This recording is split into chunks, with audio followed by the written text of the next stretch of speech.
Okay, I'm back. So, we've just finished the Bloodfox campaign for Extreme Tactics, and I think we're going to continue straight on into the Hammerhawk campaign.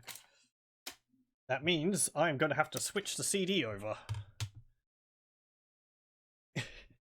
Because we have two CDs for Extreme Tactics.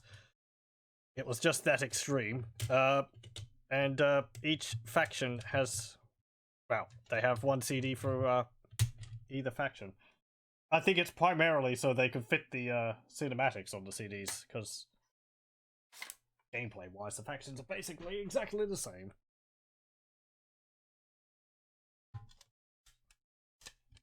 The artwork on the CDs looks exactly the same for both of them. The only difference is that one has Bloodfox printed on it underneath disc 1 of 2, and the other one has Hammerhawk written under disc 2 of 2. The artwork on them has the title at the top and also some of the Hammerhawk units in black and white, so they're not that fancy. Okay, I'm pretty sure I have actually played through the Hammerhawk campaign. If I have played through the game, it would have been as a Hammerhawk faction. I don't think I can't remember whether I've played through it as the Bloodfox before doing this stream, but yes, I'm gonna have to run the cinematics from the CD again. So let's load up the first cinematic, and we'll watch that, and then I'll load up the first mission. Welcome, Commander. I'm glad to see you. I've heard you're good. Very good.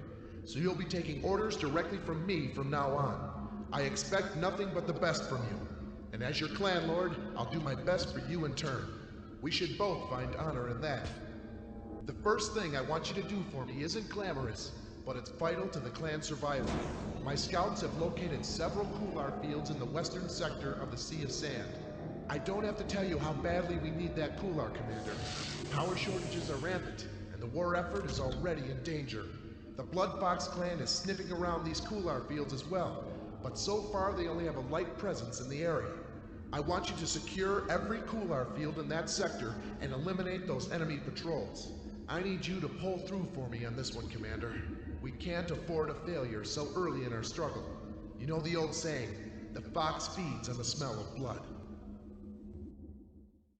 I have to say, the cutscenes, I think the Bloodfox's ones were probably doing a bit better than these ones. It's not so much the character design, but I was noticing a few things in there which looked a bit odd. I mean, geez, at one point he's like hand clipped through the, you can see his fingers clipped through the, right there, they clipped through the camera during the cinematic. You'd think they'd have caught that. There was also some, like, jittering of his character model and so on. Something else I noticed as well. Oh yeah, I think like his hands clipped through each other there. Anyway,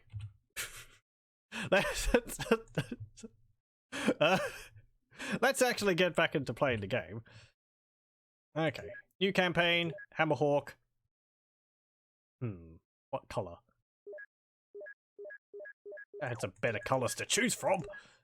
We played through as brown last time, so let's choose a different color. Yeah, let's do teal. There we go. Okay. Ooh, we've actually got different music. That's cool. I wasn't expecting that. Secure all Coolar fields by eliminating all Bloodfox vehicles. Okay, back to basics. Units don't have sound effects though. So we've got this. It's got little stompy legs. And 2 weapons attached. I'm gonna have to familiarize myself with the weapons. Ooh, funky. Let's see. So we've got a probe, assassin, combat, warbird, and fortress. We have a walker, can travel over many types of terrain, and hover. These are the equivalent of treads. Stompy, stompy. I think the layout of the weapons on them are the same as well. Oh, hang on, no!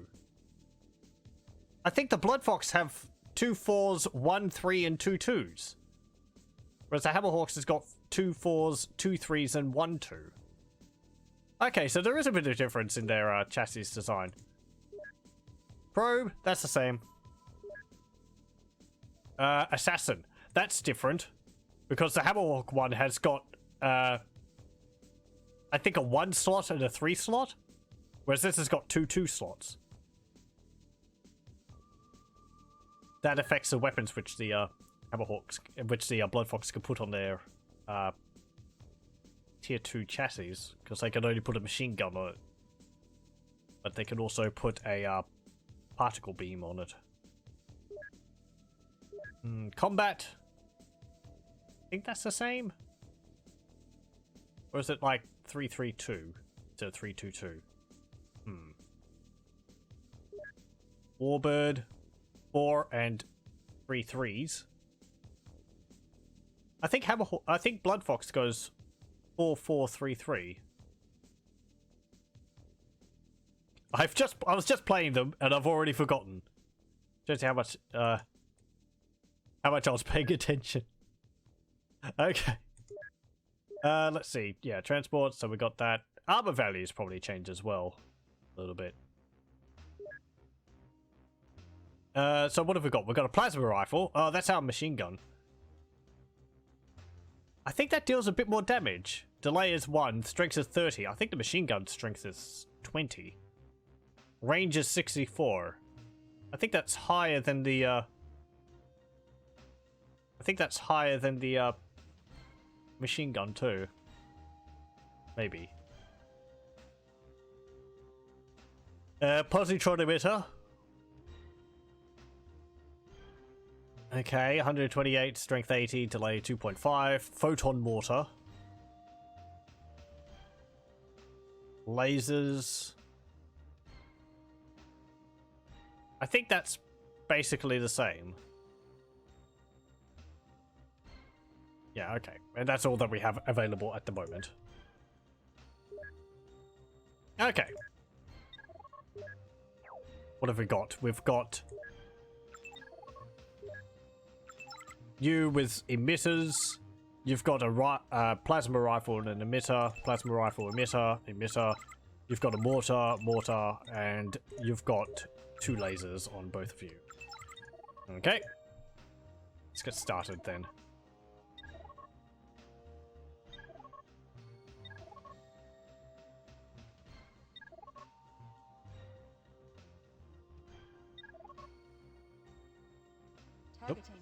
Oh, and we've got a different voiceover too.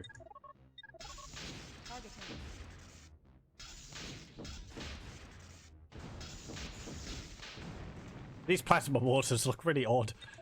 They kind of don't fit the design of the rest of the unit.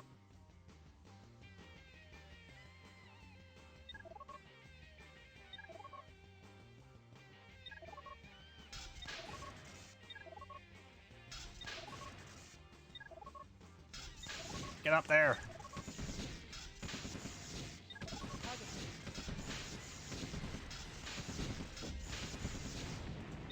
There we go.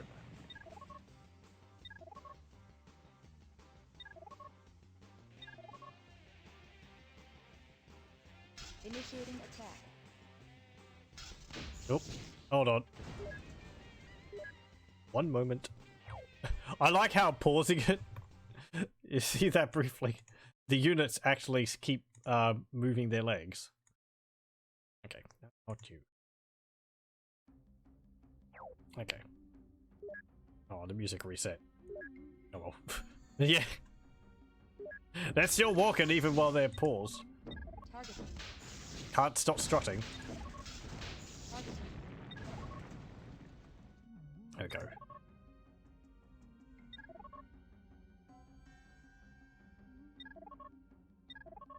Okay, let's head down here. Doesn't look like there's anything else up there.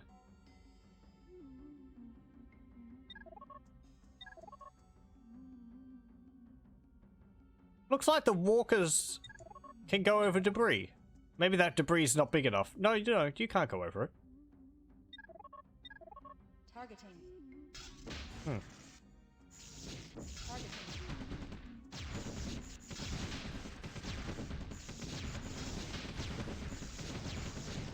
Initiating attack. Initiating attack.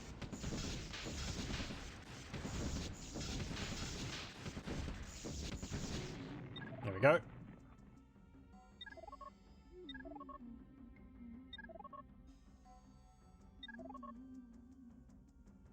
Wish I had a list of all the differences between the two factions.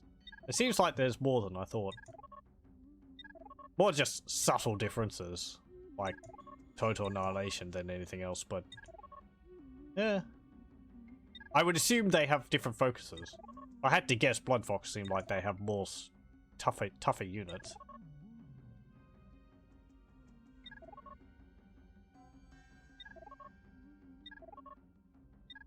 At a cost of maneuverability and access to higher tier weapons? Or higher tier weapon slots. Initiating attack.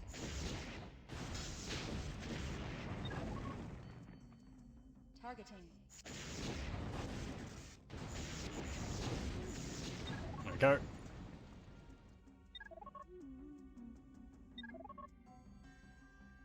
Okay. Keep together. As much as your AI can let you. Initiating attack.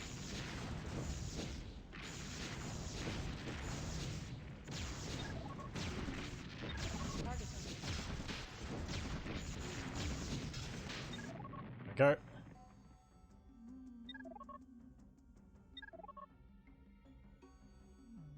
Anything over there? Nope. Okay. Head back over here.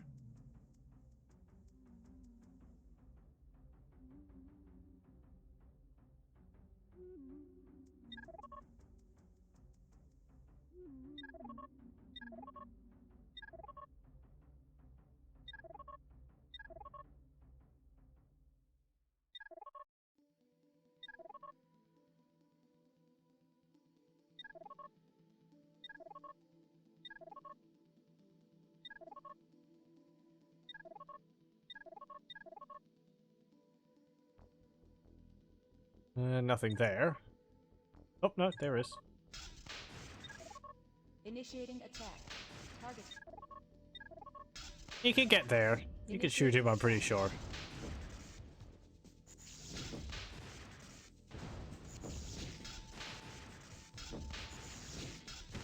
There we go.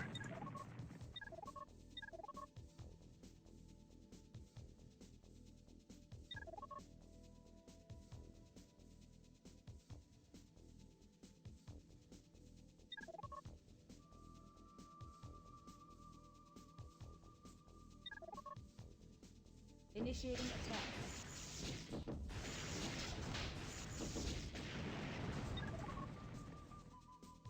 Okay. Go over to this corner first, and then we'll go up onto that cliff.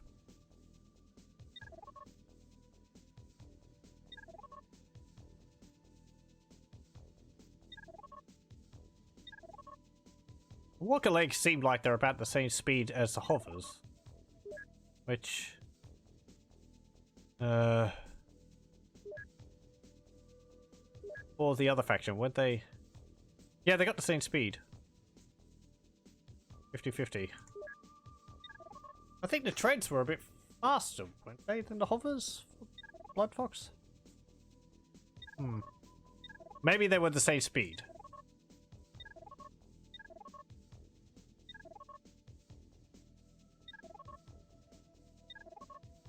Okay. Oh, no! My vehicle. My perfect leadership score, which I'm pretty sure is based off how many units you have of your own die. There we go. Is that everyone? Hey! 92% leadership. Okay. Let's do H1, for Hammerhawk 1. Okay.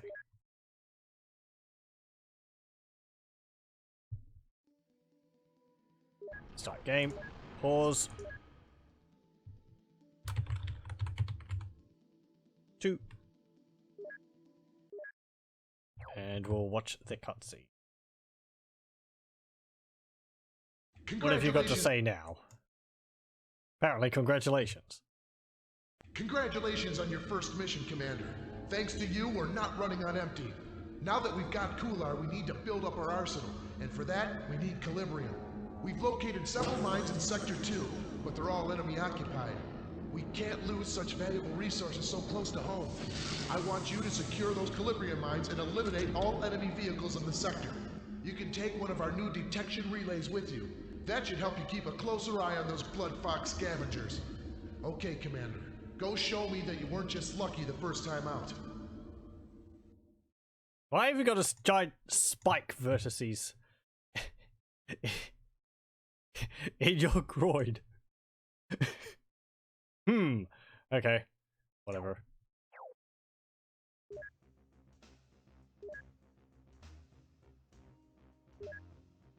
Okay, let's see. Right, so library. Nope. I don't want these. Delete, delete. Okay. Design my MCC. Yeah, let's give it some weapons. Only have positron emitters. Fine. I guess photon mortars? Positron emitters. They only attack ground. So do the mortars. Actually, no, we don't have to worry about air. Because the Bloodfox clan don't have any air. Only the Hammerhawk clan has air.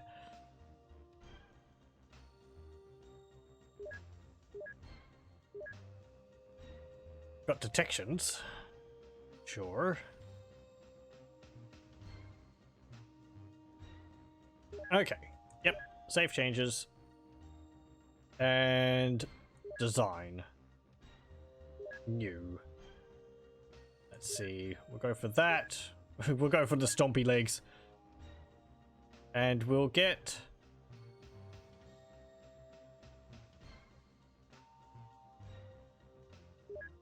I guess 2 positron emitters. And... a photon mortar? There we go. Let's see. What should we call this? Assault. Walker. Positron emitter mortar. Like one. Okay.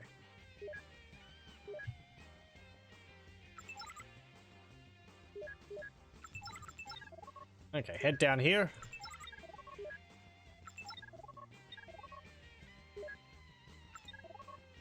And go over here. So different maps too. I don't think we saw this map tile set in the Bloodfox campaign. That's nice. You get some unique map looks depending on which faction you play as. Oh, there we go. Initiating attack.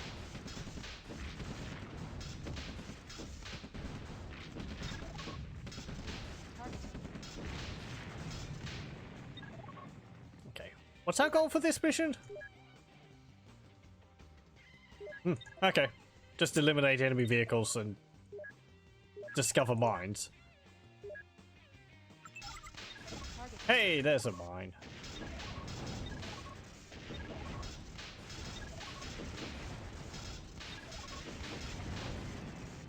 Go. You can go get that.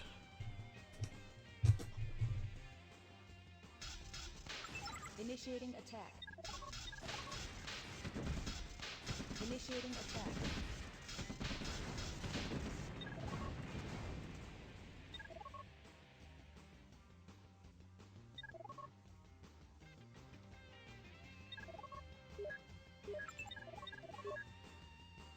clump up together.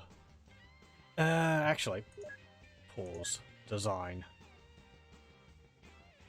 Let's replace you with a hover.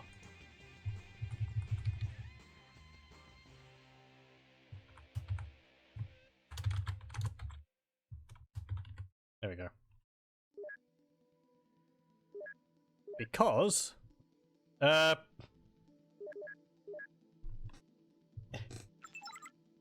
there's all this water around and I don't have flies, so my walkers are going to be extremely limited. I build them. Targeting.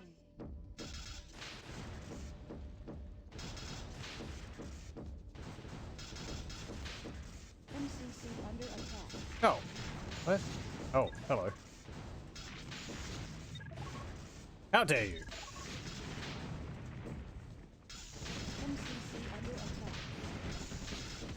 This is why I added all these guns.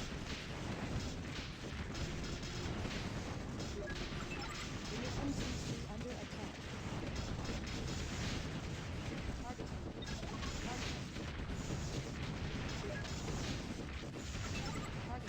MCC under attack.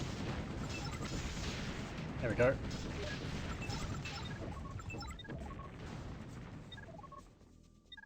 Okay. I know I have detectors available, but Targeting. if we just have to destroy enemy vehicles, I don't think they're going to have an MCC of their own. Okay. That's actually something which I just noticed. You look at the river.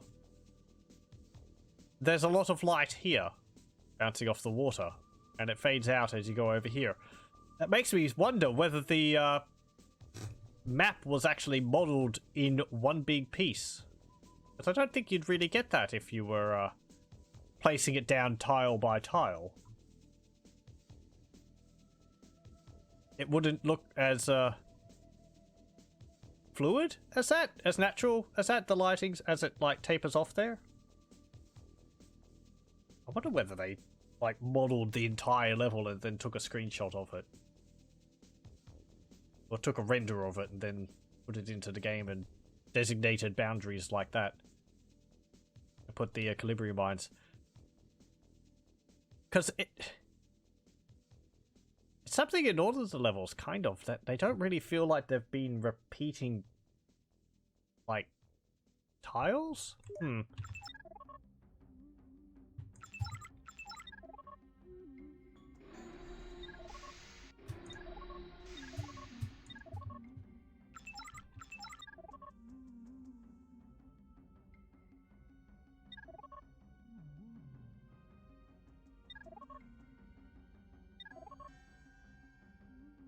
Okay, any vehicles down here? Nope.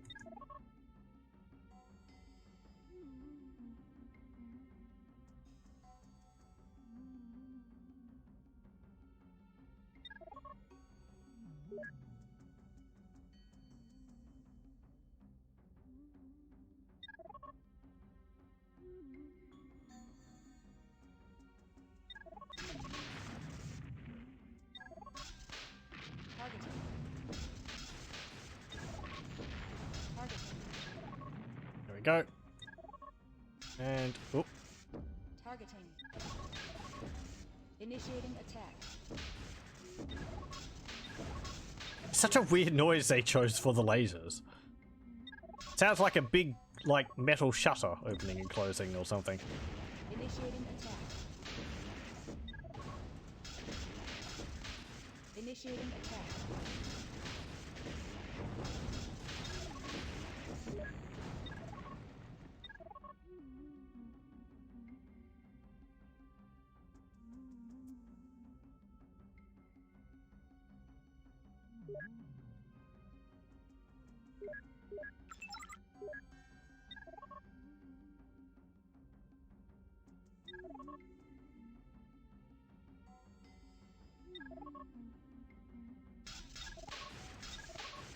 Targeting.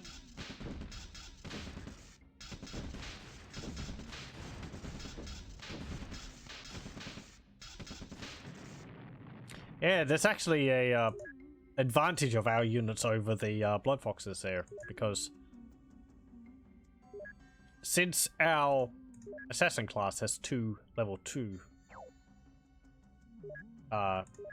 module slots, we can have any of these weapons on there like that. We can't have a higher tier level weapon, but you know, we have more variety there. The Bloodfox, they've got 1 tier 1 and 1 tier 3, which means they can have all the tier 2 and a tier 3 weapon. But it means that their lowest, it means if they want to have weapons on both of them, they have to have a machine gun. So we can have a detector, like a level 2 detector, and also a better weapon than the plasma rifle. So we could have a radar and a positron emitter. Whereas the Bloodfox clan, they would be restricted to that and a machine gun.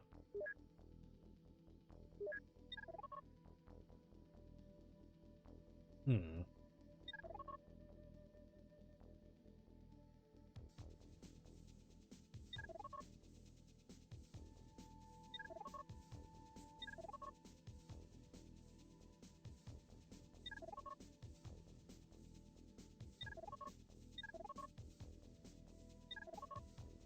Initiating attack.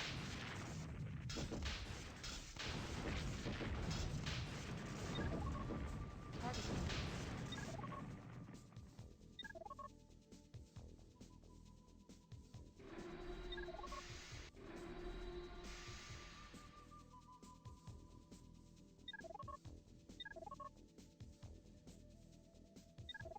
Okay, there's a detector relay. Targeting. Initiating attack.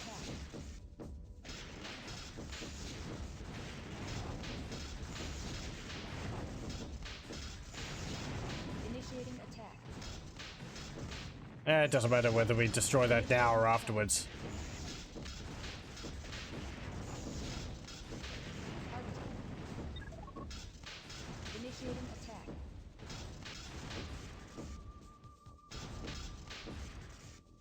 Because it doesn't disable weapons, and it's what? The detectors aren't helping them in the battle.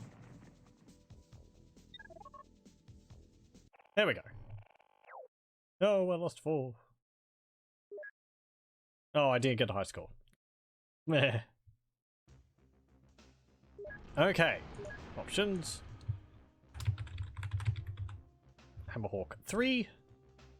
Save. Let's have a look at that other scene. We're kind of powering through these. It feels easier. I guess because the Hammerhawks units are a bit more flexible and they have a bit more oomph. Maybe at the cost of armor, but I don't think that's an offset which really works too well. Like more flexibility and more weapons in response to lack of armor. I feel like that's a common thing games go for, but it doesn't really work like you'd think. Because extra armor doesn't really mean much if the enemy can just power through it faster. And that means that they can snowball easier. Anyway. Let's see. Looks like they were right about your talent. Yes. Looks like they were right about your talent, Commander. The clan's morale is much improved.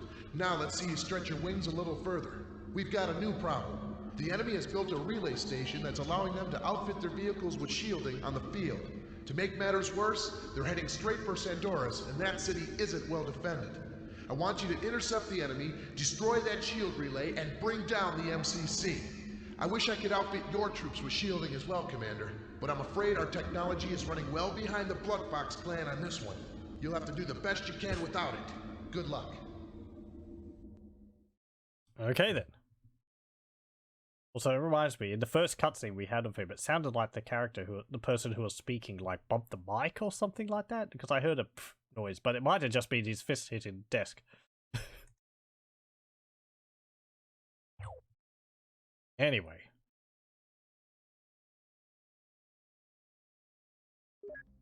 Okay. Oh, I didn't pause. Let's restart that then. Okay.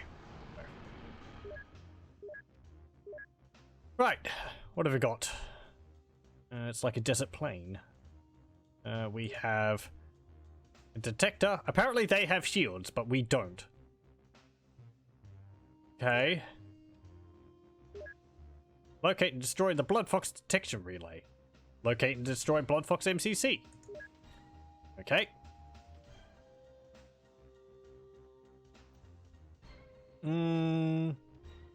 Right. What have we got design-wise? We go for that. Yeah, still float. It's still a hover and walker.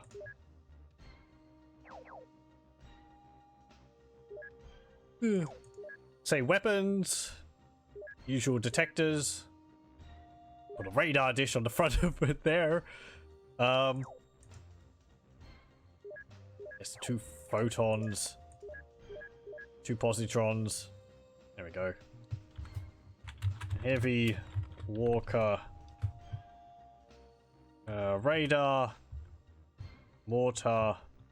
Positron emitter. Mark 1. There we go. Yes.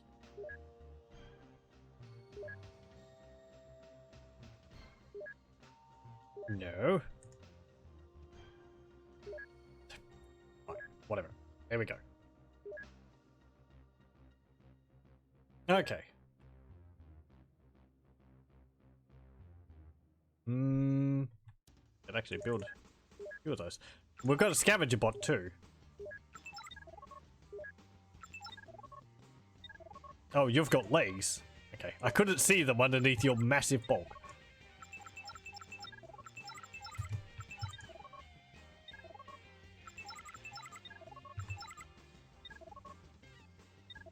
Oh, they're actually blue colored. Targeting. Targeting.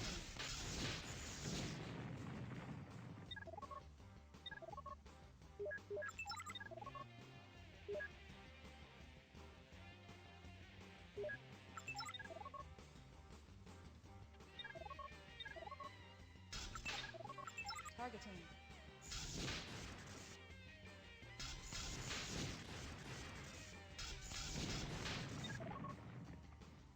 Targeting. Get rid of you.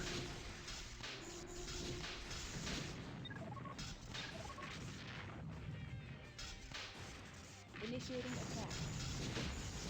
And get rid of you. Initiating attack. Go. Okay. You can head up here as well. Ugh. These cliffs are so narrow. Just a massive bottleneck. Works both ways. Since they're not gonna get flyers. I mean, not during this level, but you can just hold them off here. I don't know if the AI will make use of the gates. I suspect not. I think that might be a bit too complicated for them.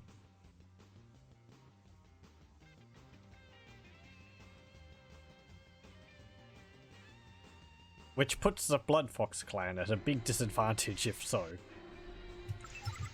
Since they kind of need that to get their armies around. Lacking flyers. Whereas Hammerhawks, if they have flyers, they can just do just that to get to your base.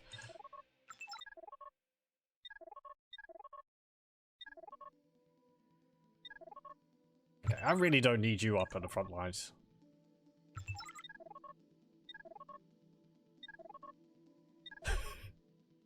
Stop jittering! Get around that corner. Attack.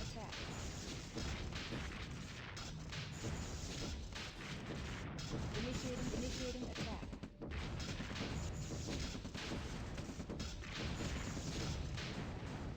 There we go.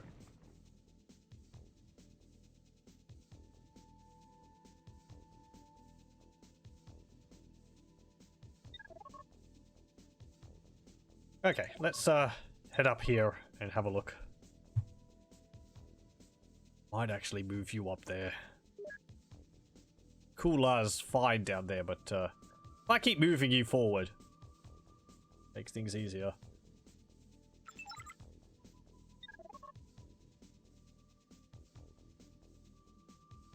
There a chance the detection relay is up here on the hill? I don't think so. It would have shown up. Oh yeah, I can't even get up there. Okay. Go over here then.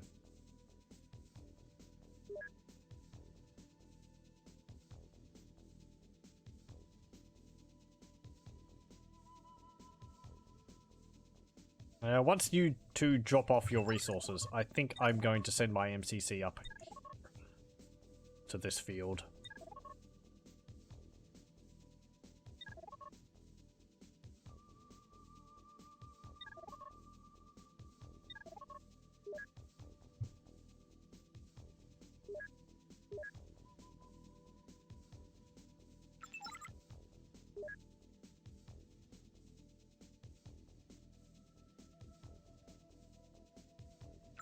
Whatever. Let's pack up the bird and float off here with it.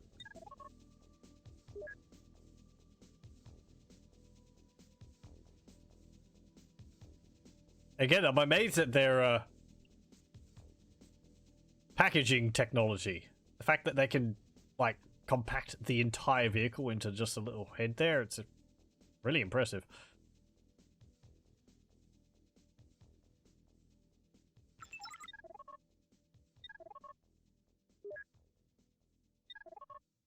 Okay, oh, they're actually attacking us.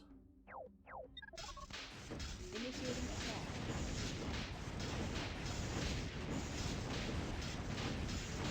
Initiating attack.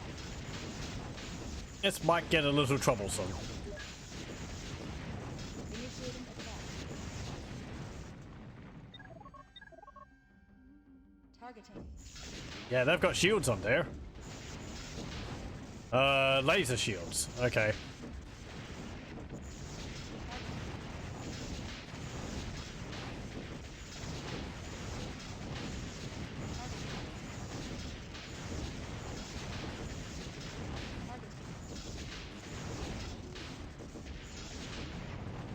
There we go. Out of my way. Just give me a bit more room to move around on these maps. Like when you build a house in 3D and you don't realize how you get the dimensions off because you're like, oh, that corridor's big enough, and then you get first person inside of it and you're like, I could maybe have made this a bit bigger.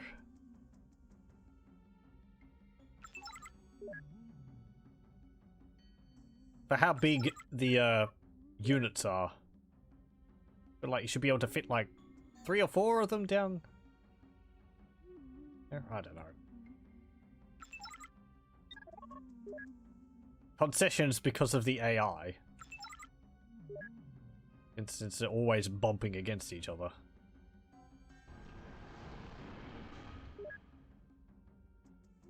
Okay. Let's build 2 of you.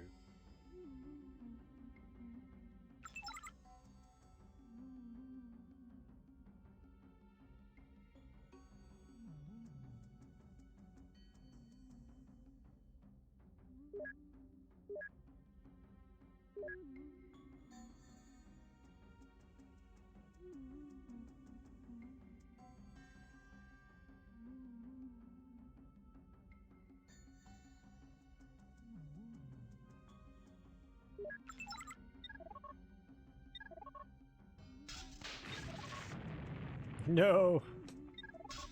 You blow it up! Targeting. Initiating attack. Stop moving! Targeting. Initiating attack.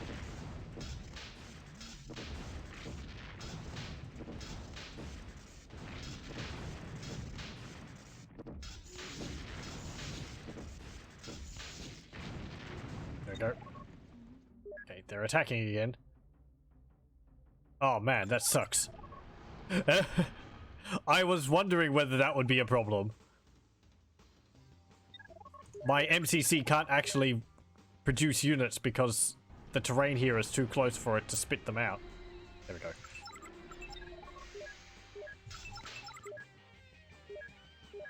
There's another good reason why the map should maybe have been a bit larger than it is. Because I can't put all my units in the area where the point is. I think there was a map like that for the Hammerhawk, for the Bloodfox campaign. One of them, I seem to remember my MCC being too close to some terrain for my miners to drop off resources.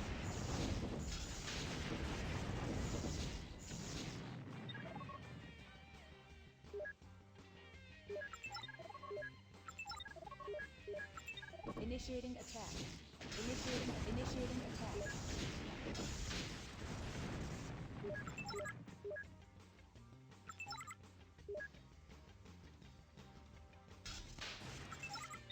Initiating attack.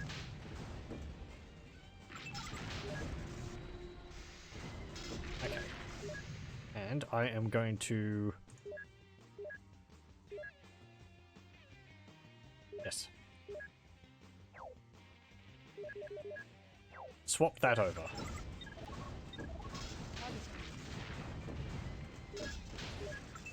Initiating attack. So I can get a few more of these cheaper ones instead of just these fortress chassis ones.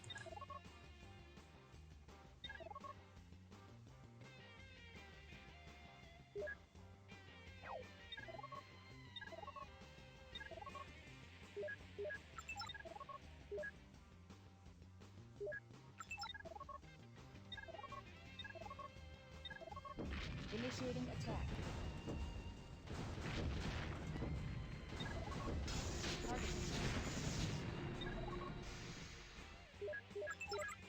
Go.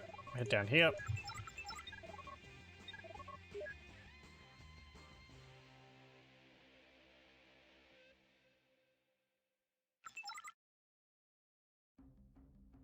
Okay. Let's wait for a few more units.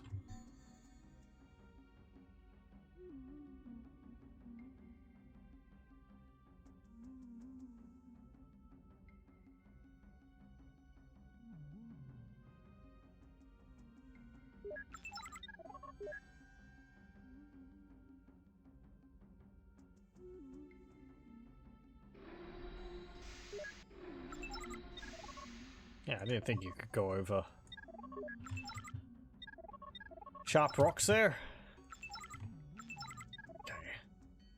Let's go. Want to get that scavenger that I've got there. Initiating attack.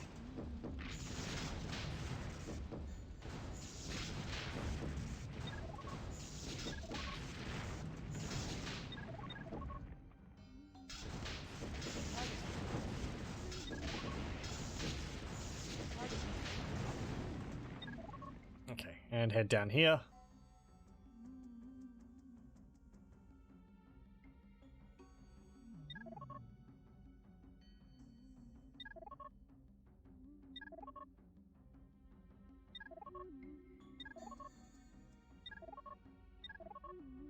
Come on. I know you can make it. I believe in you. Oh. Sending another wave of units to attack us. They've still just got the laser shields on, which yeah, it's not doing any good.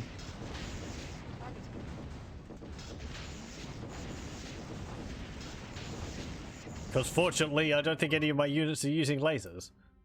The positron emitters apparently don't count as lasers. I think they use a force. I think they're counted by the force shield.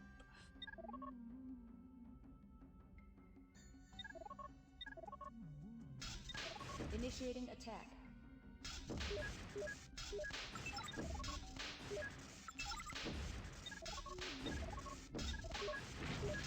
Initiating.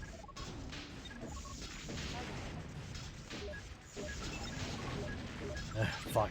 Just sit around there.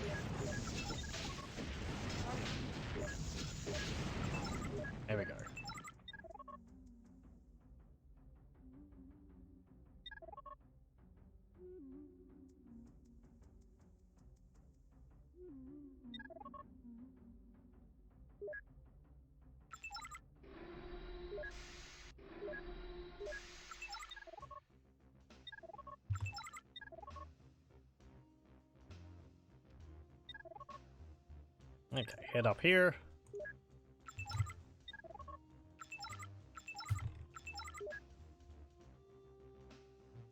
Going up. No. Produce another one of those when you get the resources. Oop. See them moving around up there.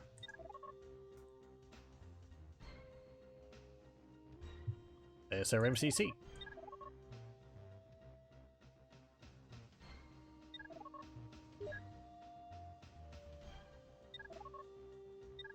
I'm guessing the detection, their shield relay is right next to their base.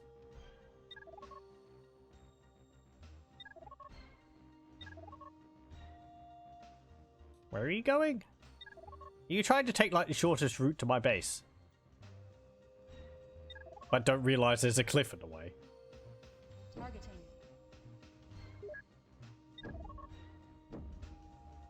Initiating attack. Initiating attack. Yeah, problem with the Targeting. positron or the plasma mortars. I think whatever they are, the mortars. The units moving, they don't hit them.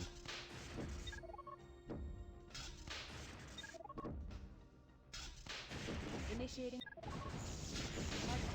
Other than that, they deal pretty good damage. Targeting.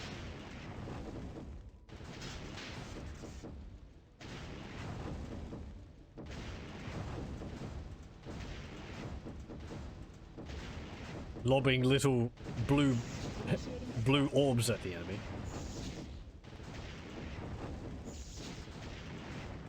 There we go. Okay. Turn around, go back over there. Could you go to that mine? It's a bit closer, rather than going back to my previous base every single time.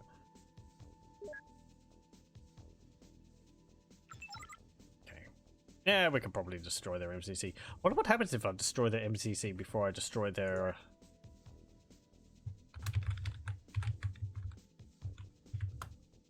before I destroy the shield relay, or whatever it was that I was asked to. Detection relay, not a shield relay. Wait, hang on. So they have a detection relay which I've been asked to destroy. But the units, but the feature for the level was that their units were equipped with shields. If they don't have a shield relay, then the fact that they have shields means nothing. Because their shields wouldn't be active unless they had a shield relay in the first place. Did they mess it up?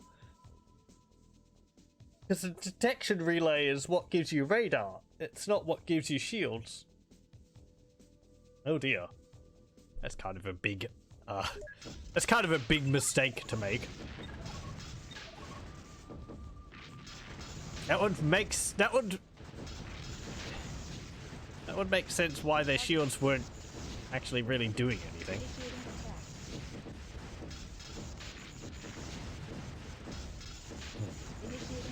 Oh well. Whatever. Kaboom. Just destroying your MCC should win me the level. Yep, there we go. Okay, well, so much for that. On to mission 4. Wow, we're tearing through these. Okay. Options. Hammerhawk 4. Okay.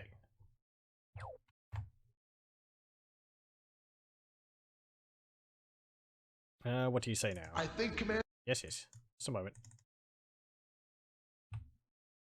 I think, Commander, that it's time to drive our enemies from the Sea of Sand once and for all. Until we can leave Calibria, the desert is our home, and I won't have it crawling with Bloodfox troops. One last battalion of enemy troops has been sighted near our southern border, robbing our Calibrian mines. You need to seize control of those border mines and destroy the enemy battalion. I'm assigning you one of our new weapons relays. That will give you field access to Class 3 and 4 weapons. Just watch your back. The Bloodfox clan has this technology too. Good luck, Commander. I see that spike vertices is still visible on the model.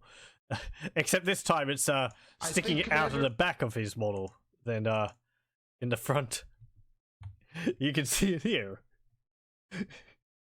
Did they notice it between cutscenes or something and then shove it so that it was sticking out the back instead of the front? But then why wouldn't you just get rid of it in the first place? Did they rotate his torso, his lower torso or something so that it was facing behind because they couldn't?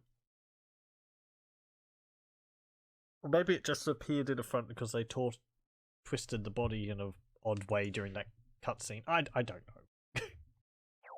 It's interesting going back to this game and noticing things like that, which I don't think I did the first time I played this. Oh well.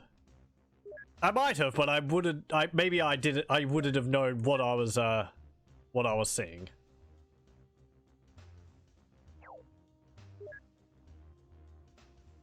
Okay. So what have we got here? We have a weapons relay. That means we have new weapons. Let's see. Fortress, Walker, weapons. Photon, laser. Ooh, missile cannon. Okay. Sonic Disruptor. Yeah, okay.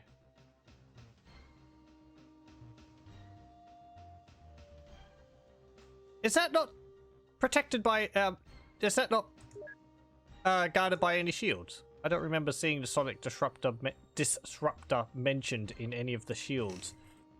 Is that like the,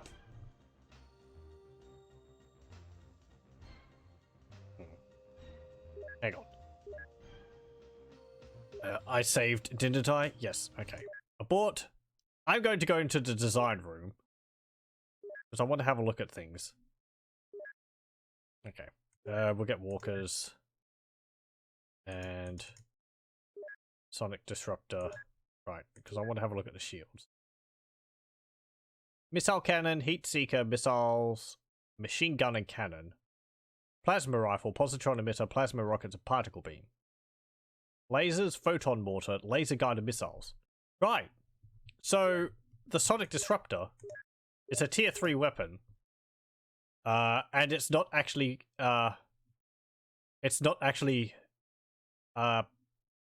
no shields protect against it. It's the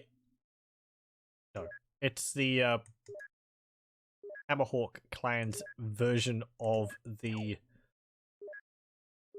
flamethrower. Because the flamethrower is not defended against by any weapons. Let's see, the flamethrower. Class 2, sure. 75, 85, 6. 128, 62. And it's a 2. So what's that? 128, 60, and 2.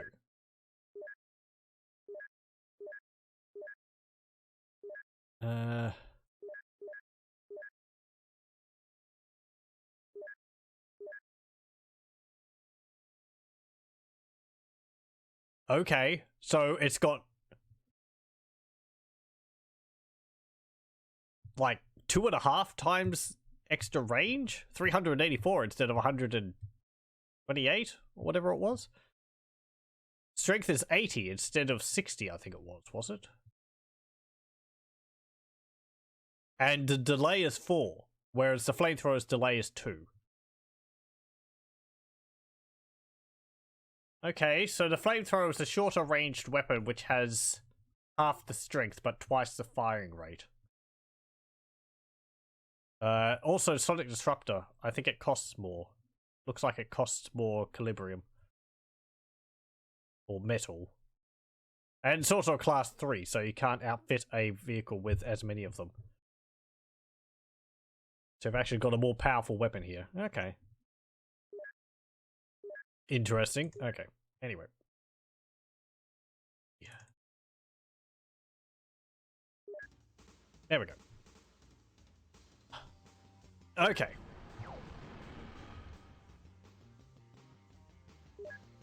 So we've got scavenger, weapons relay, these things, a repair bot, and a binder. Right. I am going to design something. Let's see. No, get rid of that. Don't want that fortress. Combat Walker. Right, that's just one of the AIs. The games made available for us. Design this. Let's see if we can modify this. I could have 2 of the Sonic Disruptors instead of the emitters. Build time's 11. What's an emitter's build time? 4. So that will increase the build time quite a bit. We've also got heat-seeking missiles.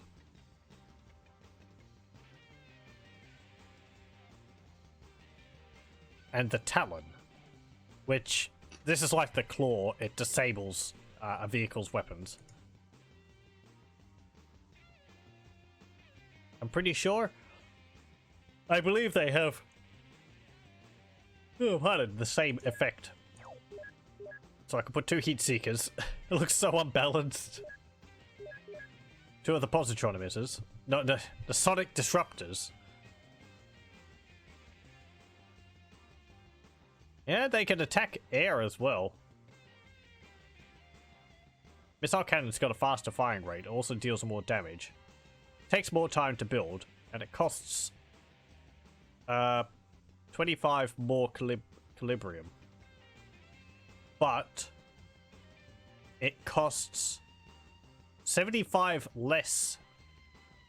No, it costs 75 less calibrium, but it costs 25 more cooler. But you also, missile cannon can be protected against by shields. I think Sonic Disruptor might be better to go for there. Let's see, what have we got? SD HSM Mark II. Go. Yep. Okay.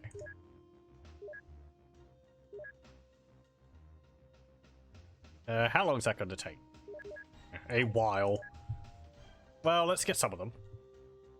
I like the heat-seeking missiles, and it's got a radar on it as well, so it can see units whenever it wants to fire at things out of the under the fog of war, which is quite nice.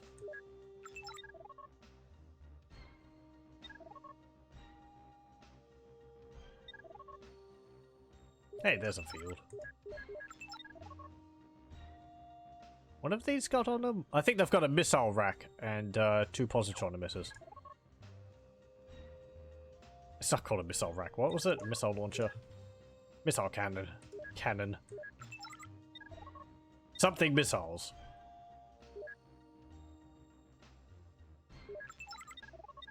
Can hop back here. Can hop over here. You'll find sitting back there.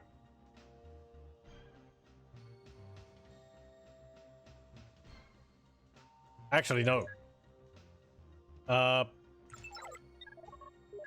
Hold off, because we might be on another island.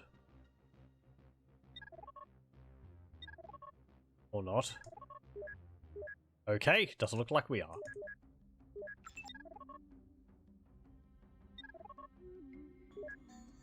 Build one. Then build a miner. And build another one. So you can all hop over here.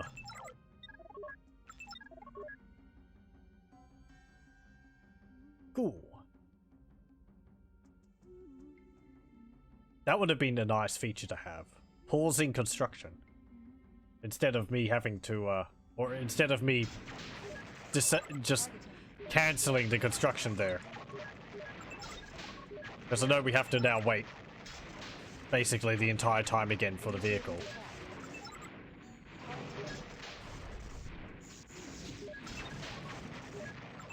I thought the Sonic Disruptors were actually protected against by a weapon.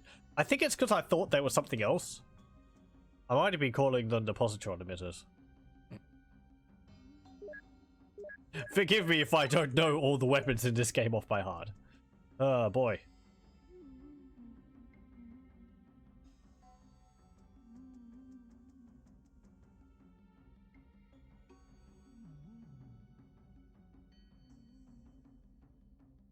Actually, something else I should do. Library. MCC. Design. What's that?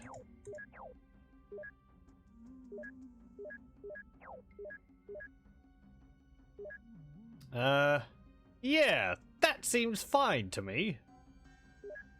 Yep. Thank you. I was thinking of maybe putting a radar on it, but, I don't know. Maybe I can modify one of them to have a radar on it. Or I could just build a short, fast, radar-mounted scout. Always have one nearby.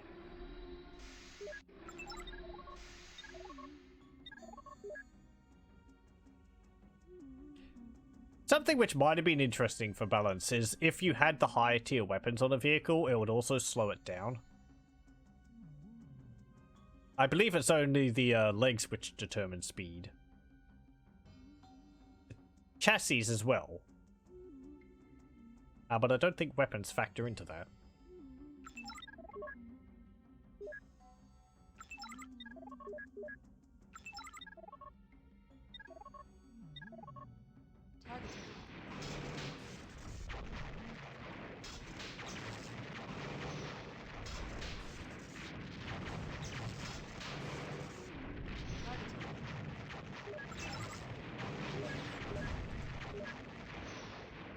Yes, doggedly chase my one unit, so I can shoot at your rear armor. Have you got? No, you don't have any resources.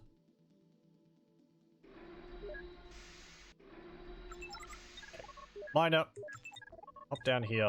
There is a mine there. Up on that. Okay. And you can collect from that. There we go.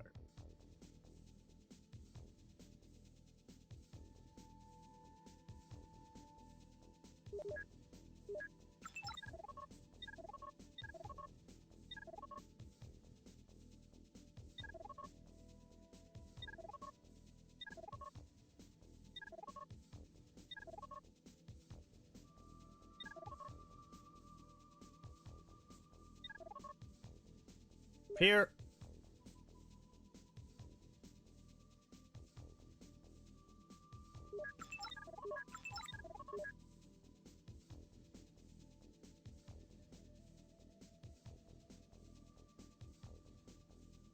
It'll be good if we could get through this campaign quickly, because I've got another game which I'm kind of itching to start playing.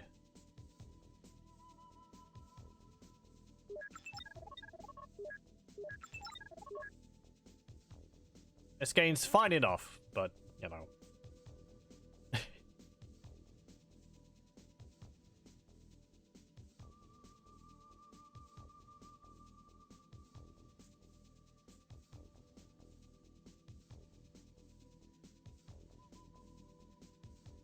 It's not an offensively bad game, it's just, yeah.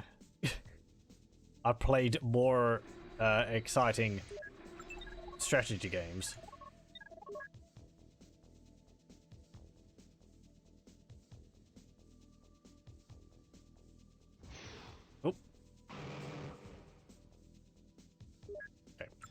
You know, with your higher, heavier weaponry, you really should be positioned behind them.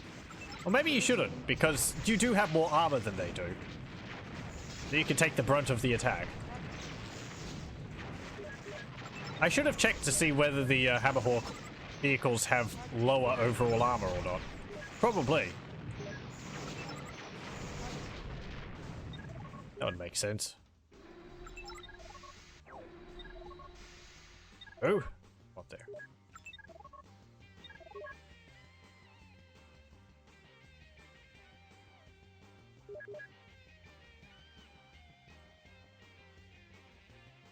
Actually, some little hover ones over there. How's the cooler going? Ah, it's fine. Over here. Okay.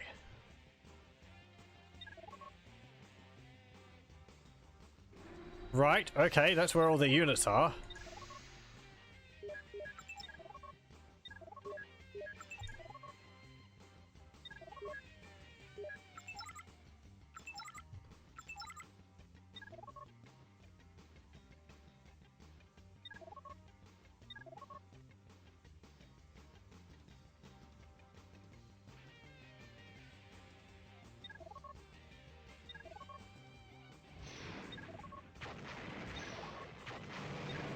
Okay, looks like we've aggroed them perhaps. Maybe they'll come over this way to me. Oh no, those ones just went back to their original positions. Oh well. It's fine. Oh no, you went to the Initiating attack. went to the repair bot, didn't you? What if I destroyed the repair bot? Initiating Now where will you go? Probably just go to attack me. initiating attack.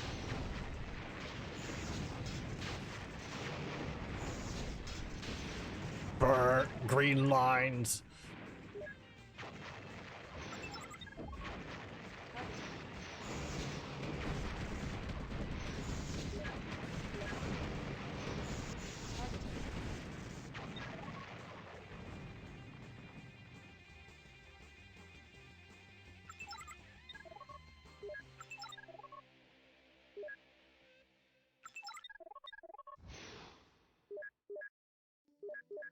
Big old stompy bird box. Initiating attack. The sonic disruptors can attack outside of my view range as well. Targeting. That's just mean.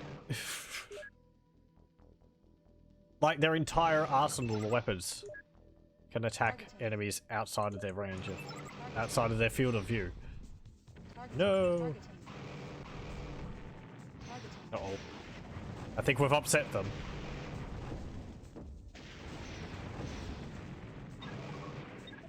Okay. No.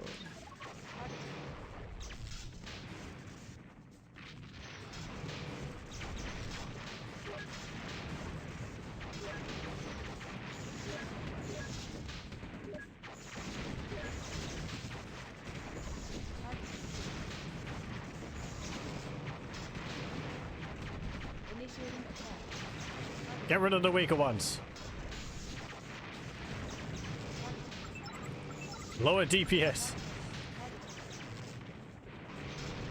There we go. Nah, I lost 2 of my guys. Oh well. Let's build like 4 more to replace them.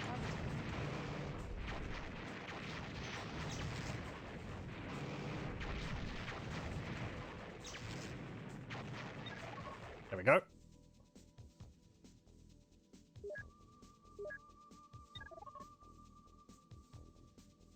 They got a salvage bot coming. Repair bot. Move up there. And you can march up there too.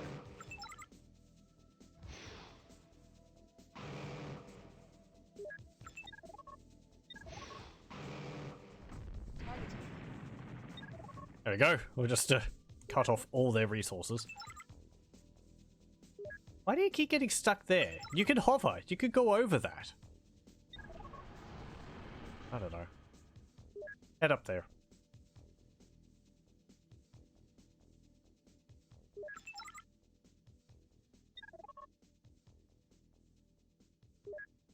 Might be because there's no collectible debris in an area around my MCC. So it's just sort of going, I don't know what to do. No debris around here, sir.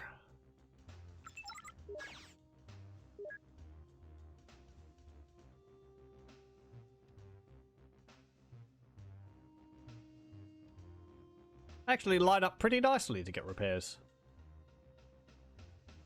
They're all waiting their turn.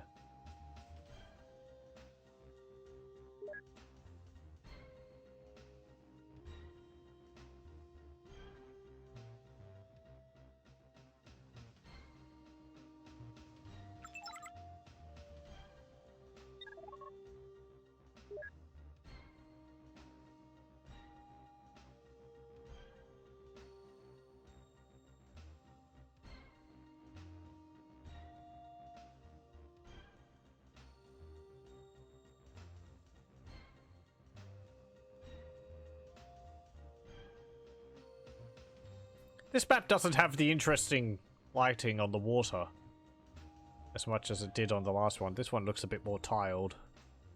And maybe it's just the water, the effect they used on the water.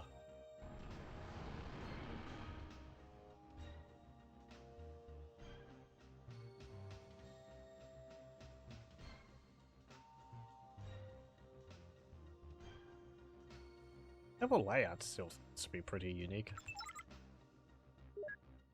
I don't know. Okay. Oh, that was not like super heavies. There we go. Build those. Not the little ones.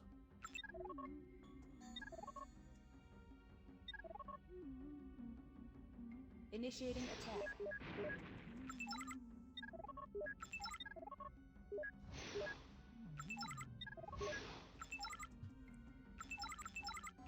Little hovers.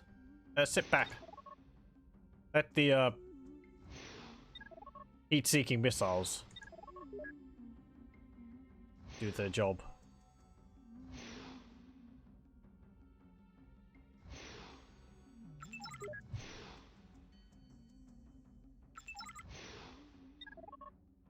Targeting.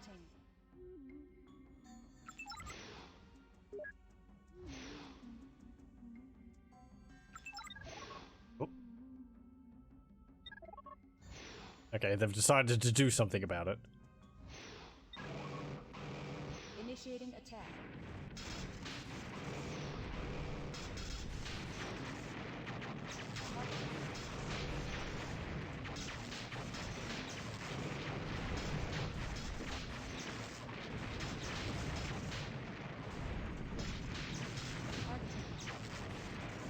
Initiating attack.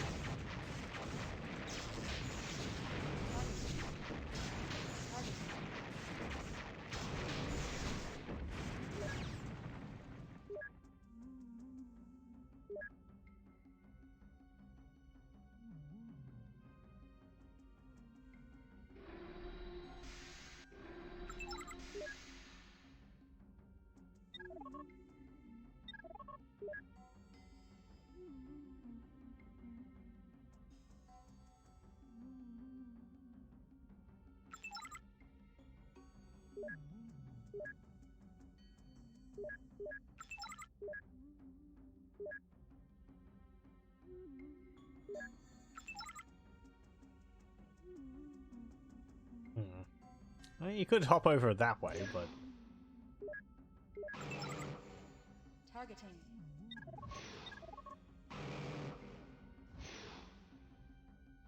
Targeting.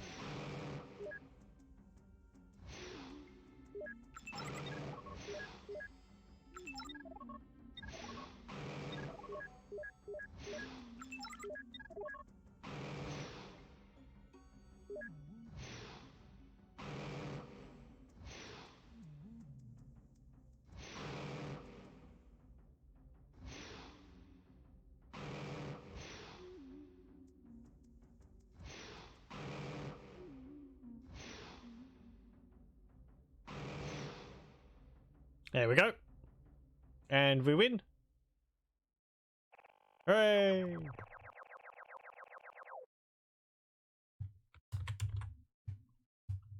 Oh, I had been typing in the levels. Oh well, doesn't really matter.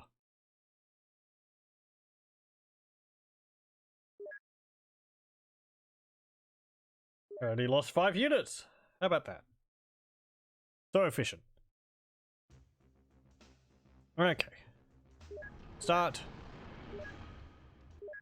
Do that. Which mission is this? Mission 5? Yep, mission 5. Okay. Save. And let's go see the cinematic. Now that the sea Yeah, of 11 sand is missions as completely well. under Hammerhawk. Yes. Just a moment. Go. Now that the Sea of Sand is completely under Hammerhawk control, it's time to push on into the water wilds in pursuit of our enemy. But Coolar is scarce in the northern sector. The nearest field is several kilometers from your present location, and getting to it won't be easy.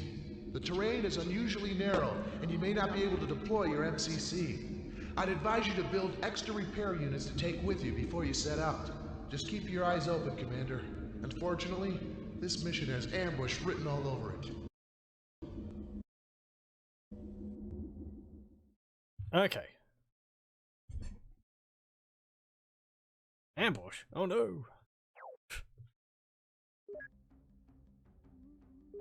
Okay. Well, how do you beat an ambush? Overwhelming firepower. I need a detector. Detection relay. Yeah, what have we got? A bunch of dudes. 3 repair bots. Okay. I don't have a mine. Okay.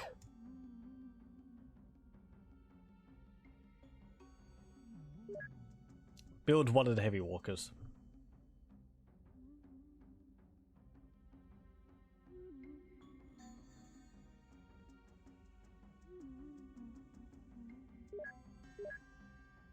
Do we have anything new? Nope. Nope. We've got shields. Anti-magnetic shield, force shield, and spectrum shield. Yeah, they're the same.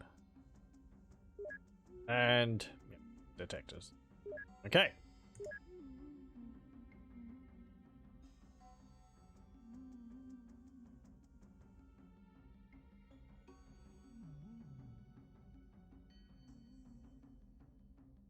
Oh yeah, our cooler field is running out already.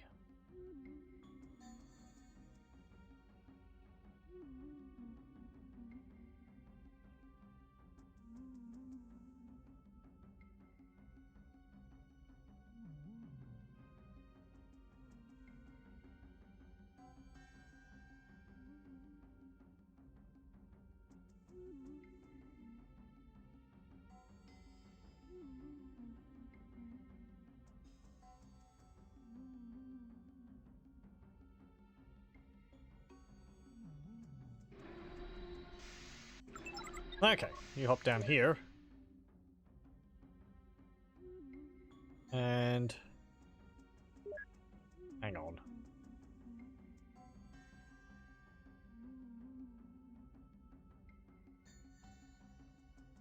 I should probably build a miner. I don't have one, and if there's a mine anywhere, I would like to get some more equilibrium.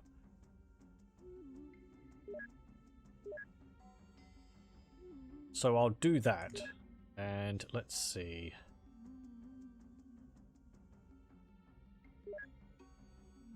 Get that. Walker legs.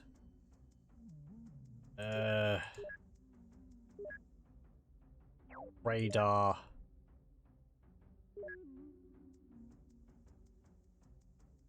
Stick a sonic emitter on you. Maybe not. Missile cannon? And photon mortar.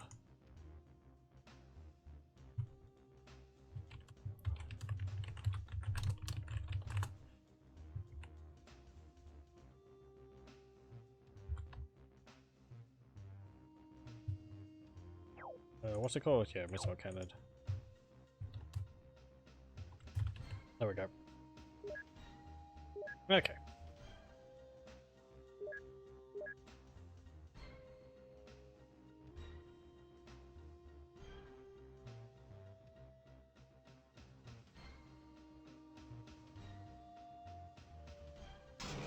Oh, hello.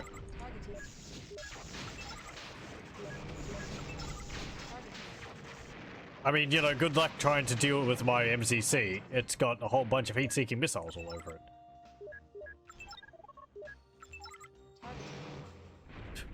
Like so. Let me give you a demonstration.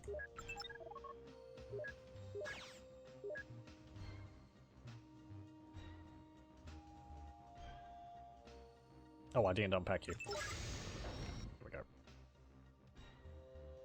Now, I could replace the positron emitter on the front of the MCC with a radar. That way I wouldn't have to build one with a radar on it. That's actually a pretty good idea. Let's do that. Detection. Radar. Boop. Yep. There we go. We now have radar. I like that I don't have to pay for those upgrades on the MCC.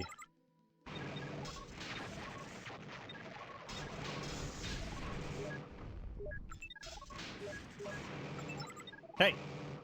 Hey! I was fighting you! Get back here.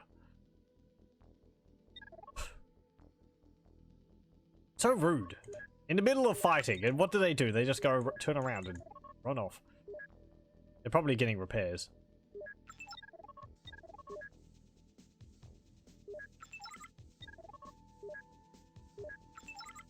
I like that they have the AI set to go hunt down repairs, but I think they have the AI for the enemy units on the same threshold for repairs as mine are, which is if their health falls below 99%, they will go and get repairs.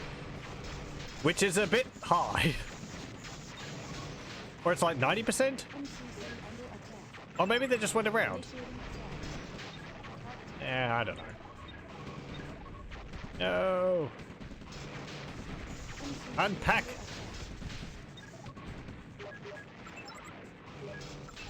Initiating attack. Target. Initiating cease. Initiating attack.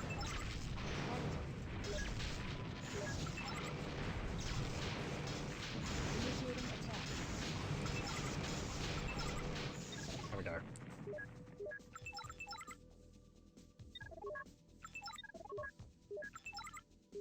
Okay. You can get repairs. You can get repairs. You repair my MCC.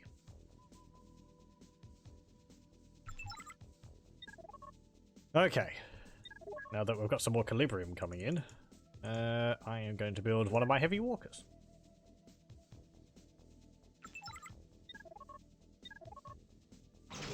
Oh, hello.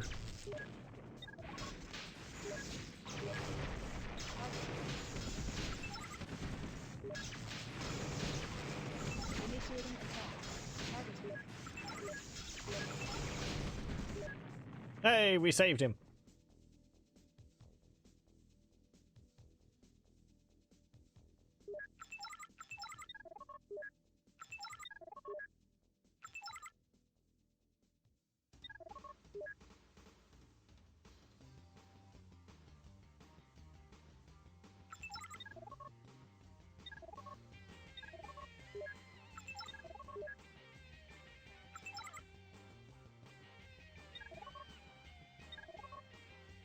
Okay, there's another Calibrium mine. You hop around over here.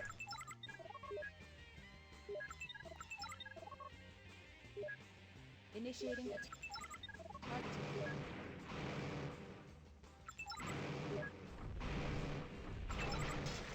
Targeting. Don't ignore me! Initiating attack. Like, quick, we've been attacked! Go and attack the MCC. Targeting. Or get repairs. One of the two. There we go.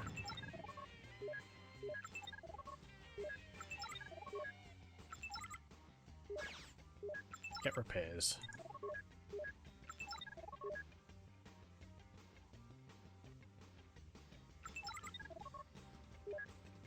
Okay, so we've got two mines here. They're both in... Well, this one's in an alright position. This one's awkward. They're gonna have to go around the mountain.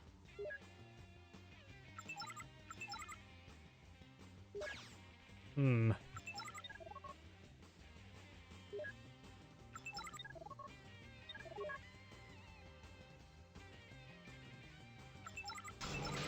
Okay. Once this heavy walker's built, I was going to say, once this heavy walker's built, I'll feel a bit more confident in exploring, but... So I'll be able to see whether there's enemy units coming.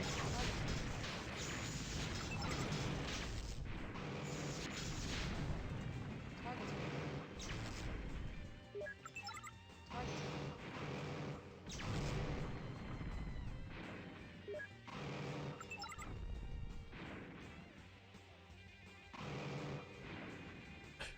The long range on those sonic emitters is just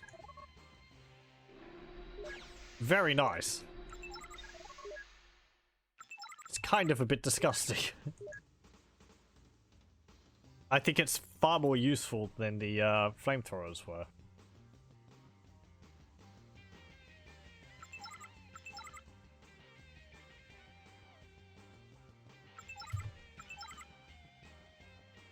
Getting the same music track twice in a row?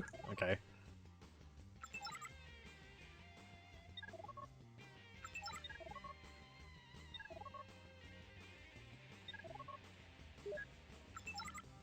Yeah, hold here.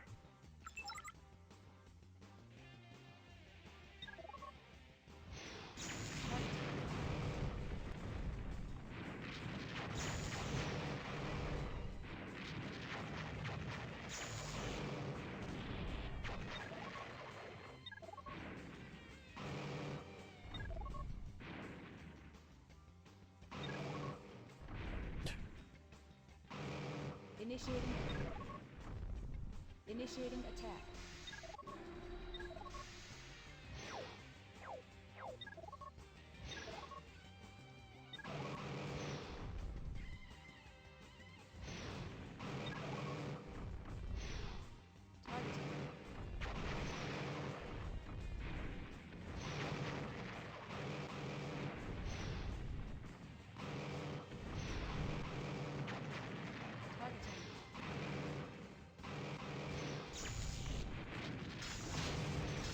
There we go. Can you attack that other one? You can. Good. Lure it towards us.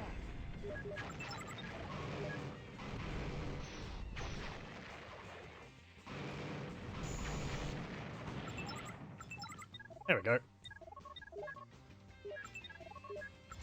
Up over there. Build another one of them. And you can go onto that mine.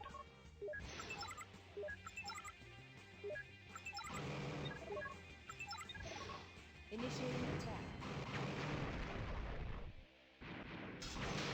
Deal with that. And go get repairs. Ooh, more vehicles coming.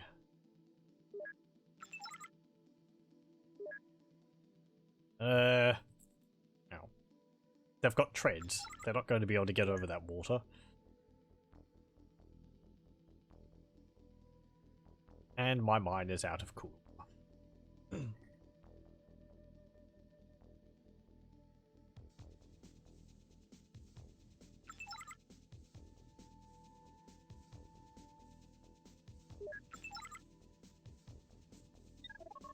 Actually, I have a radar up here now because I've got this. Oh, I forgot. Let's move you up. Since there's no enemies over here.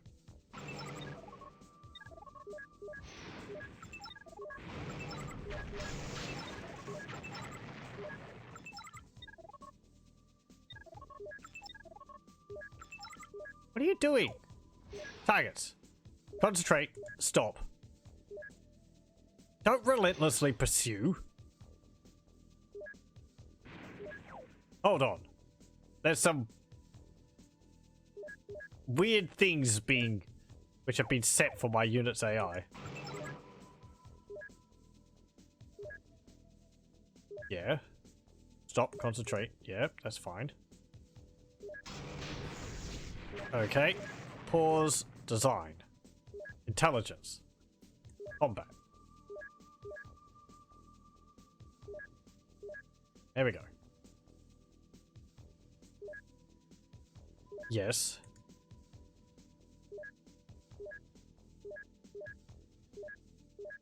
Why are they all on relentlessly pursue? I don't think the Bloodfox ones were on that.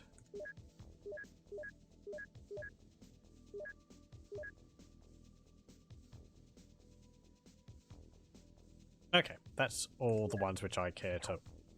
Right. Like, why does he keep walking up there? I don't want him to do that. Don't walk into the enemy base.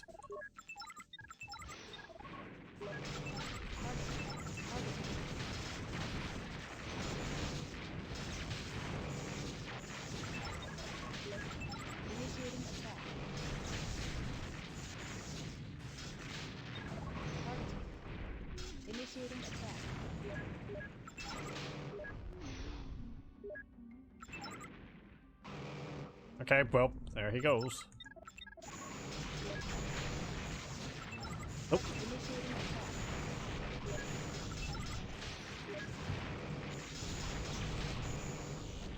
Initiating attack.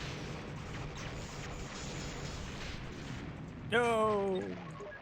It blew up one of my things.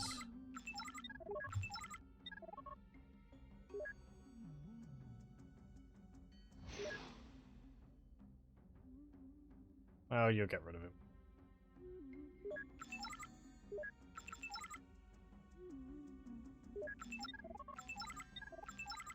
Okay, actually, go repair.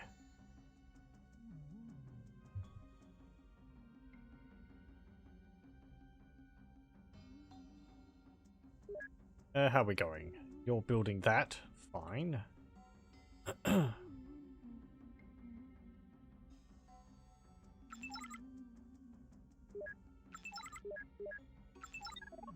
could you go and get repairs? You're kind of important to this whole group's functionality.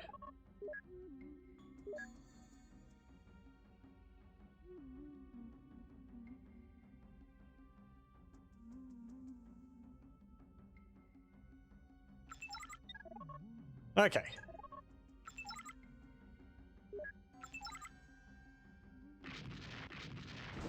I'm sorry? Oh. Initiating attack. Initiating attack. Initiating attack. Initiating attack. Yes, yes. Come on, shoot it. Shoot it, shoot it, shoot it.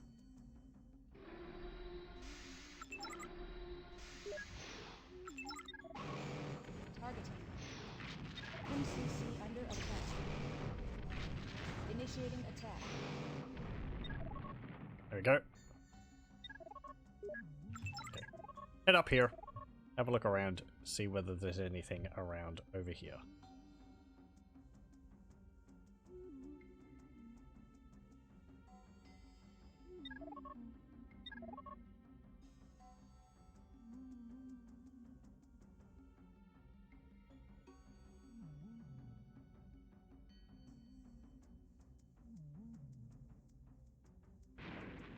There's a repair bot. Initiating attack.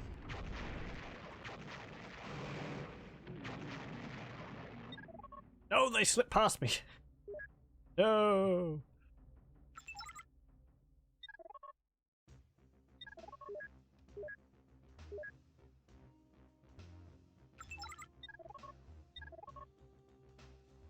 Yeah, well, whatever.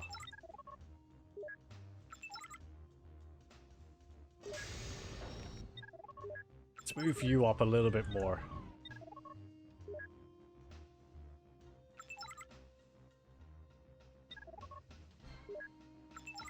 MCC under. I kind of think they'll take priority shooting the MCC rather than my relays, but MCC I don't know. under attack. There we go.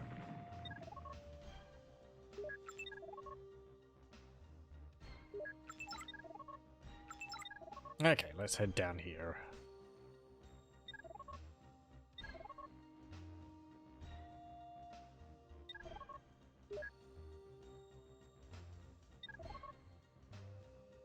Is there going to be a cool art field here or something?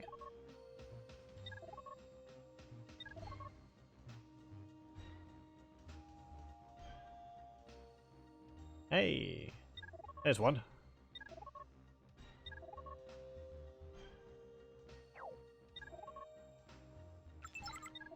Okay.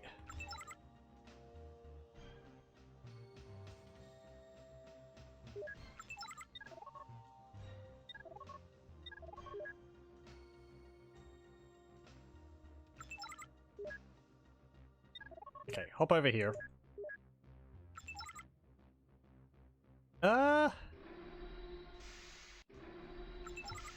Wait. Both of you hop over there. And MCC, let's move you up here. Not that I think we won't have a problem with dealing with the enemy, with our army as it is.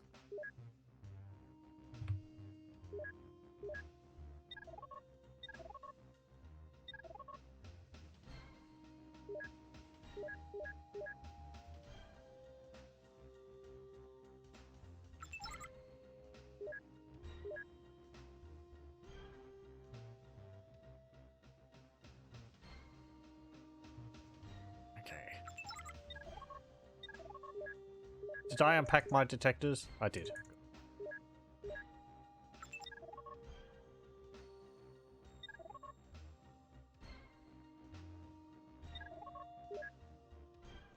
Okay, we'll just wait for our MCC to get over here. And my other two vehicles.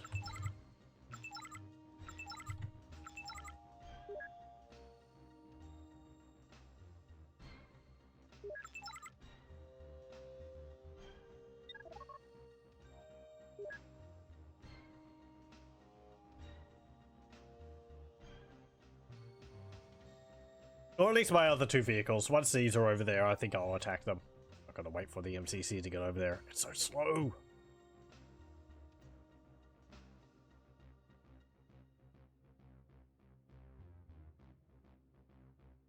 I think early on in this series, I thought that there might be modules you can put on to your vehicles, which will increase like firing rates and so on. I think I was getting muddled with Universe at War, which has such things. That'd be an interesting addition. Something which doesn't actually like, oh, because what the hierarchy in Universe at War, they have the option to put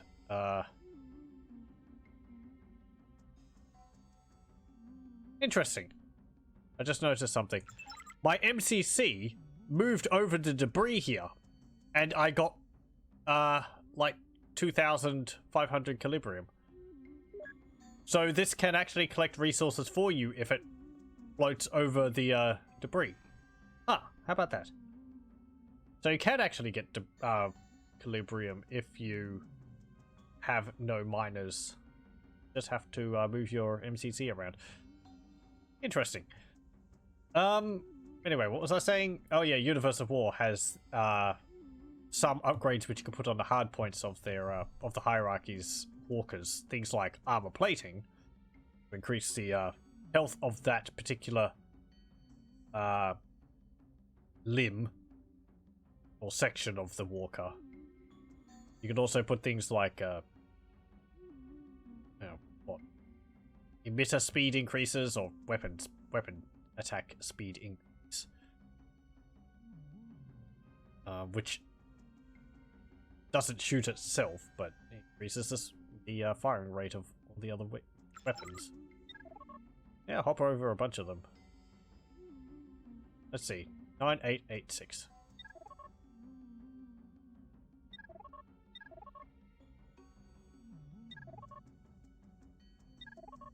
Can Birdie come on that debris, please? Oh, maybe that one's too big. Maybe you need a smaller one. Oh. Yeah, cool. That gave me like 2,000. Maybe I wasn't over the direct center of that debris.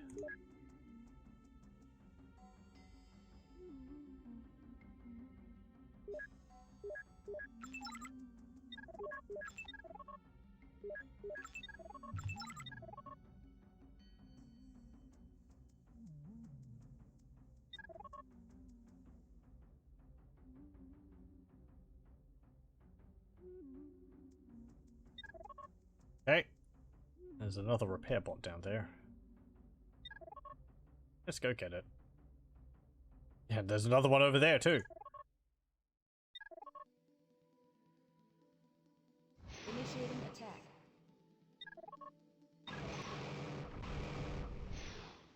Targeting. There we go. Okay. Bunch up again and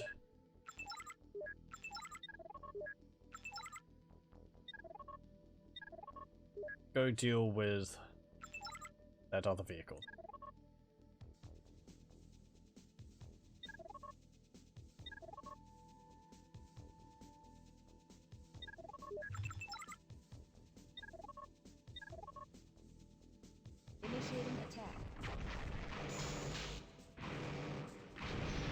You shot with 2 claws and you missed with both of them.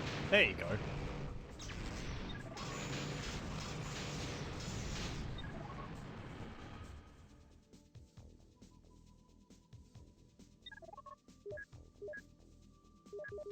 Produce a bunch more heavy walkers since we've got so much equilibrium now that I inadvertently collected it with my MCC.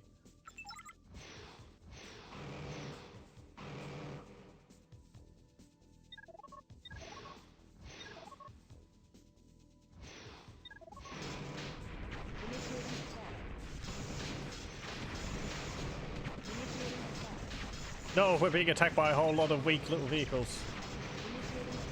There's so many of them.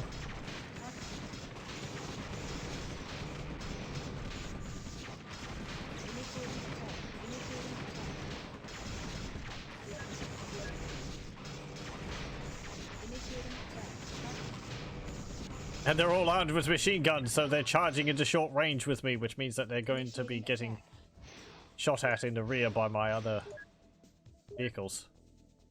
There's a downside of the machine gun as well. Because it's so short range, you put your flank and your rear at greater risk to use it.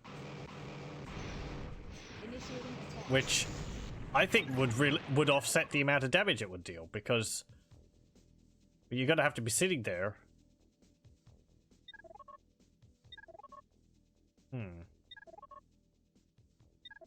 You have to be sitting in short range. What's the range of our plasma rifle? 30. No. 64. That might be the same range as the machine gun. I can't remember.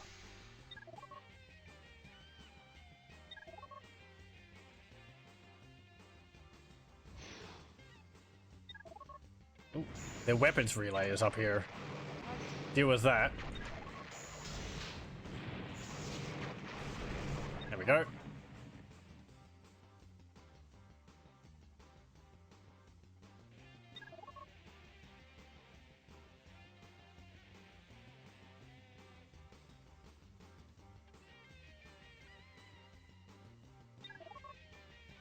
Head along here.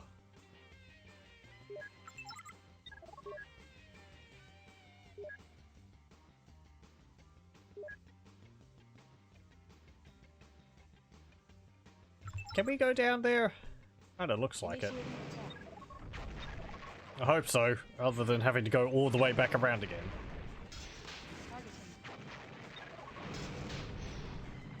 Initiating attack. And even though there's these cliffs on the map, there's not actually height to the terrain, because it's not like the cliff blocks my shots. Or gives me a increased line of sight. It's essentially just, impassable terrain. It may as well be the sharp rocks, but you don't have a you don't have like treads to go over it. Though eventually, when we get the flyer platforms, we'll be able to go over them.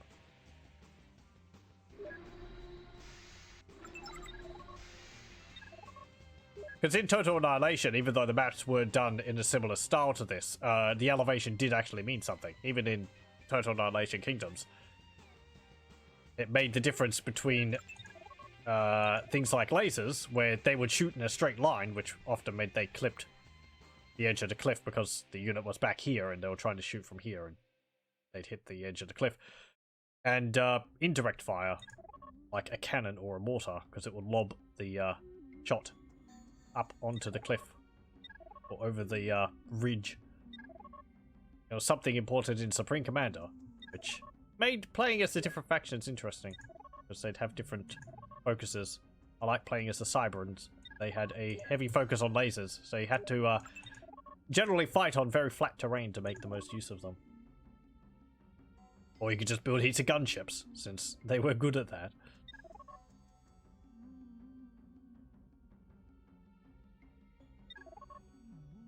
I think the Aeon, was it the Aeon? The other faction? Can't remember the names. The alien worshippers. They had a lot of direct fire weapons, but they were like... They shot, like, plasma bolts or something.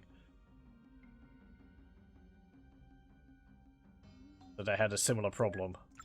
But the lasers were instant hit. The plasma bolts moved slowly, but they did more damage. I think the UAC were the other faction, and I think they had...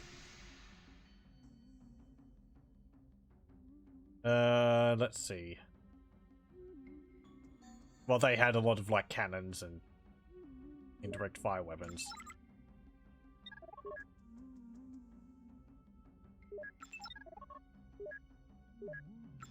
And then you had the actual alien race, which I can't remember what they had.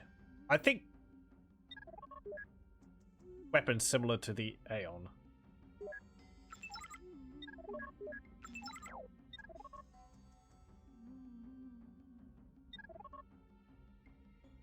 What have I got to do here? Oh. Okay. I don't have to hunt down all the enemy units. I have to move my AMCC. Well, go over there then. That's a different mission objective.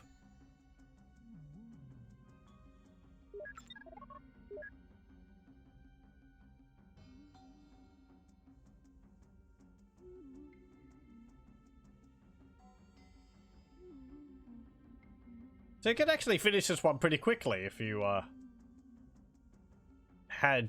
if you knew a route to avoid the enemy units.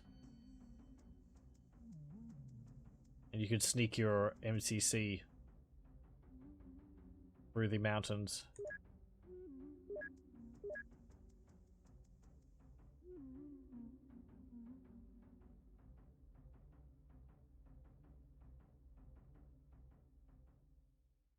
I like the look of the Hammerhawk vehicles. I think they've got a better overall cohesion for their style than the Bloodfox. The Bloodfox is just kind of brown and boxy. Whereas the Hammerhawks, at least, they've all got these bird heads on them.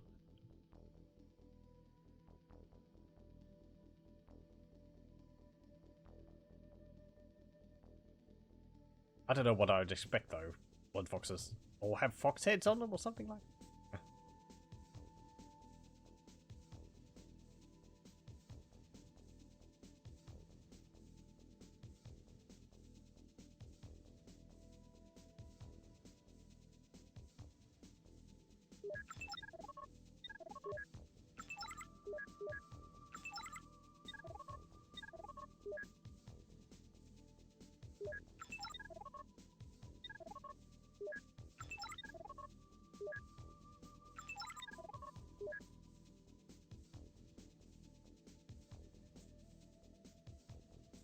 Okay, once you get up here, yeah, go onto that couloir field there.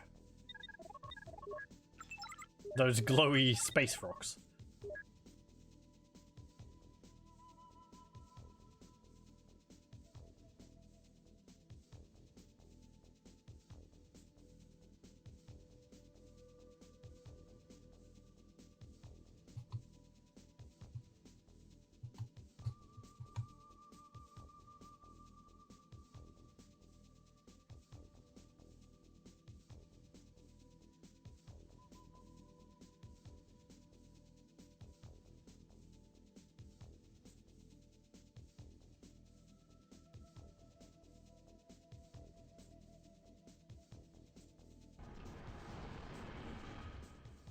There we go.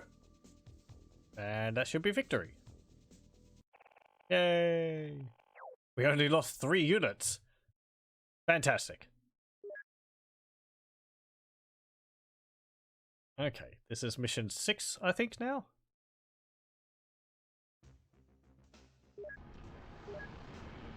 Let me see. Is it mission 6?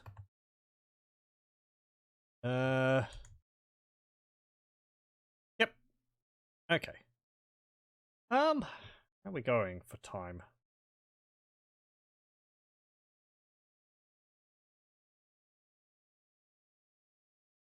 Let's see if we can do one more. Okay.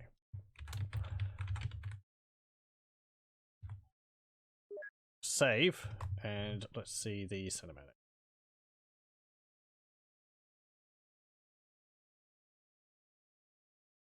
I want CD drive. Wish I... Okay. Oh. Wish I could let you rest up after that close call you had, Commander, but I'm afraid that has to wait. I'm sending you east to Sector 6. For the past few days, every vehicle we sent into that sector has been mysteriously destroyed, and no one can tell me why. I haven't received any reports of Bloodfox troops in the area, but they've got to be hiding there somewhere. I want you to find out what's going on and get rid of whoever's behind it. And take a detection relay with you, Commander. You'll need it. Okay. Units of ours have been disappearing. I don't know what's been happening to them. We're only at war with one other faction. Maybe they've just been going on a picnic or something.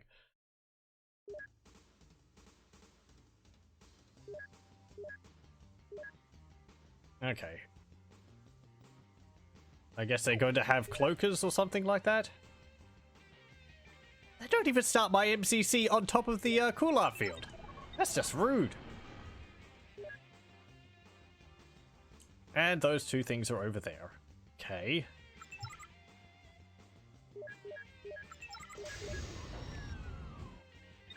Can hop over here. Hop up there. Ugh, why is it so stuttery? There we go. I don't know what that was about. Yeah, it's happening every now and then. I don't know.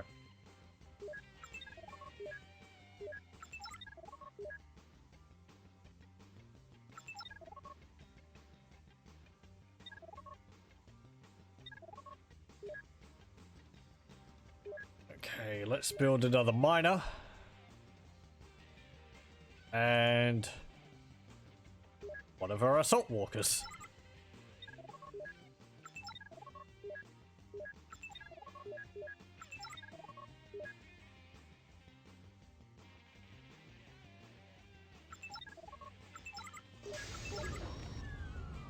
There we go.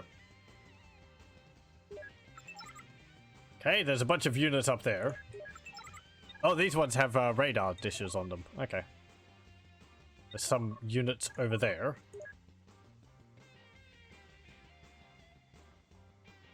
Well, once we start collecting more of the Calibrium, we should be able to build a whole bunch of our heavy walkers.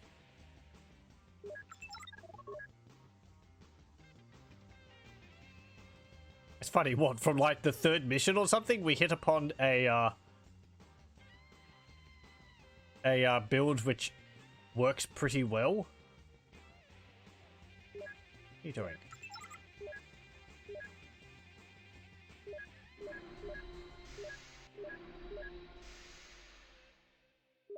Yeah, stop that. Don't relentlessly pursue. You don't have it. There you go.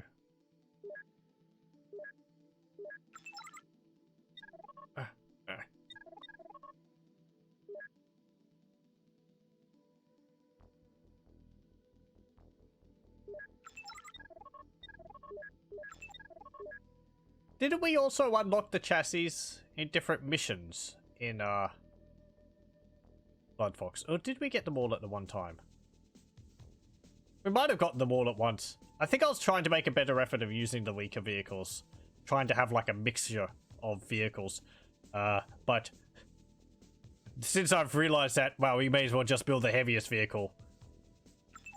The Hammerhawk campaign is going much easier just because even if they're more expensive, they just work so much better than the weaker chassis that it's not really worth the effort trying to have a diverse group of units.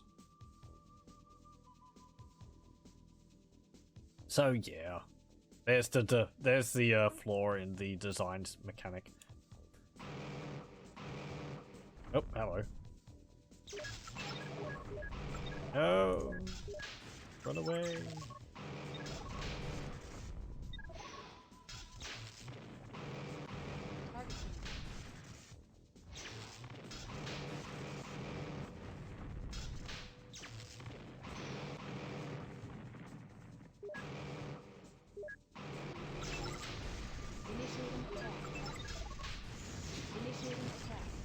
No, he's got a shield on. He's got a force shield.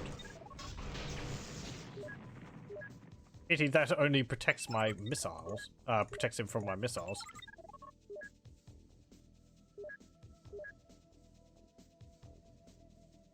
Oh, they've also got positron emitters. Work against them too.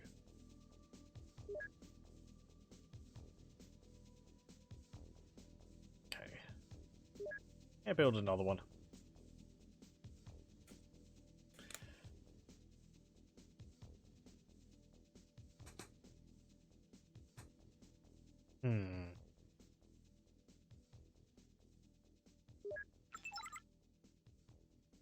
That wasn't that group of units.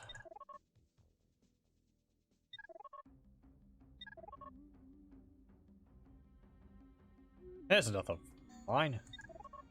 What's our objective here? Okay.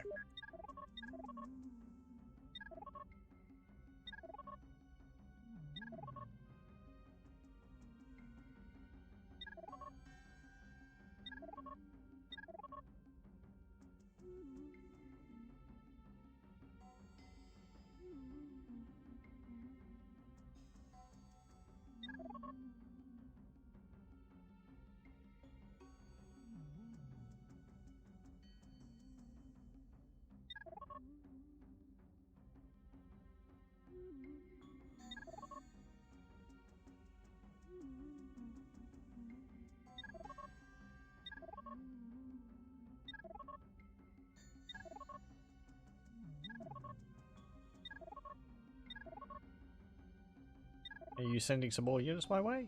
Yeah, there's two more. Ooh, you've got a magnetic shield. Okay. Anti-mag shield or something.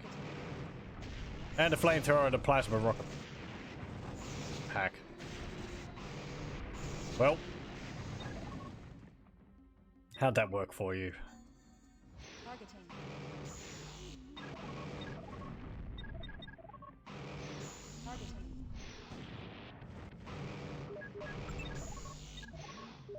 Yeah, and just sit back here.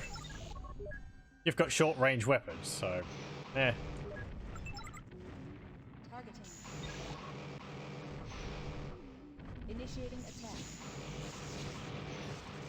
Yeah, and it's got a shield against them, so eh.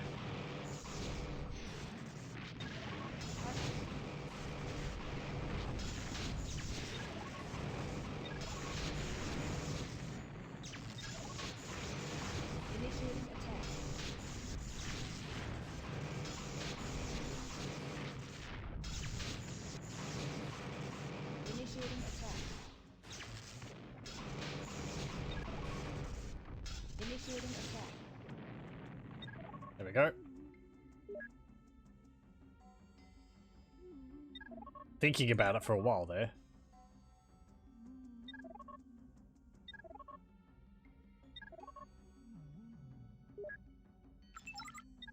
Move up to there. Just queue up a bunch of them.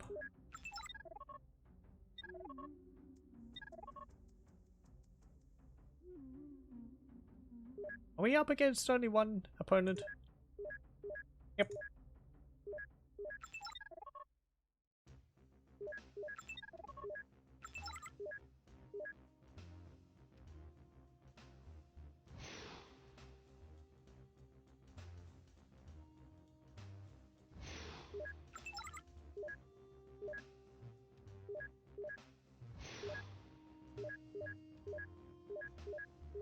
You can't tell them to hold ground. I mean, there's guard. That might be hold ground.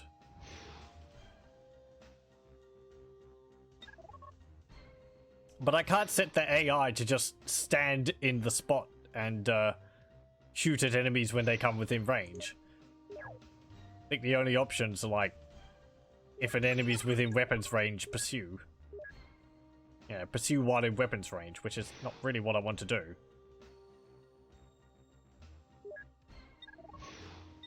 I mean, what would that even mean? While they're within range of their weapons? Like, if they're faster than the enemy, will they chase them down? And then when they destroy them, if they destroy them, they'll turn around and go back to where they were before? But if the enemy is faster than them, they'll turn around and return back to where they were as soon as their weapons are out of range? Neither of those are really ideal. I'd prefer them to just stay in the spot where I put them. Oh well. Initiating attack. As I said, that may be guard.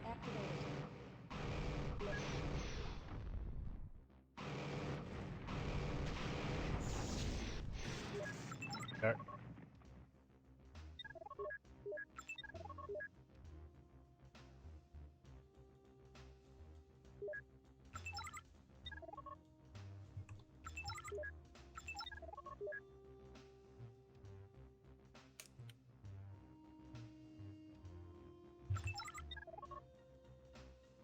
Okay, head over here.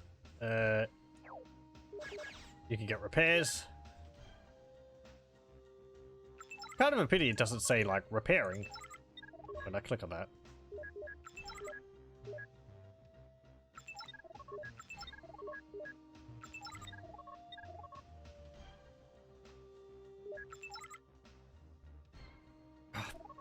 Could you stop being so laggy, game?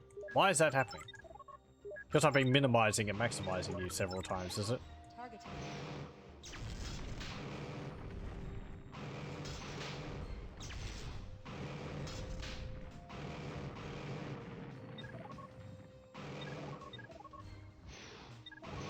Initiating attack.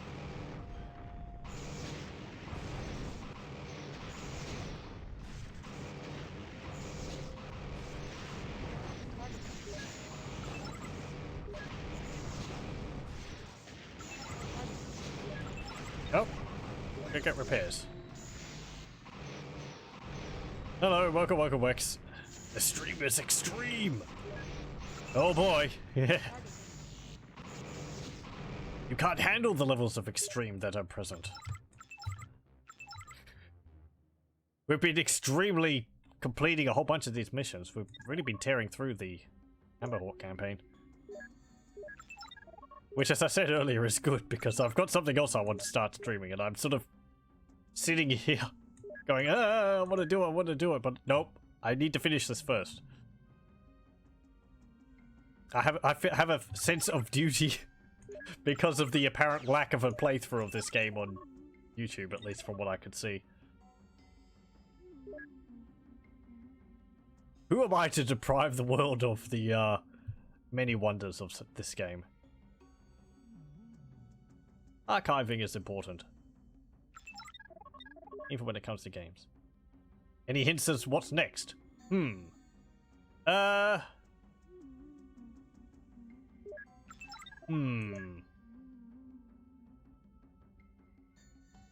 don't know. It's an RPG. That's kind of a wide net, I know, but let me see. Put another one in there.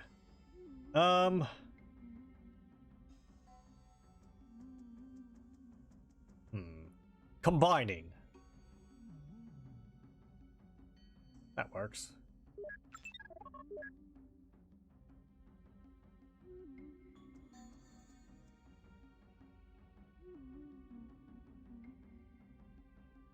Combining, yes.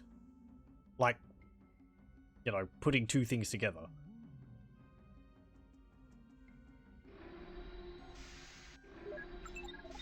I'm building assault hovers, I don't want those. They're not hovers either, they're walkers now, because I've replaced them.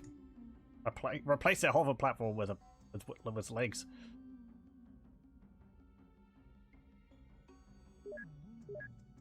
It's a game which I played the demo of way back when, and it always stuck in my mind. I had to ask about whether people knew the game which I was talking about from some scattered memories of it, and someone was able to actually guess it. And not quite a few years ago now, so I'm actually going to be able to get around to playing the full version. characters. Will be interesting. I wonder what it will be like.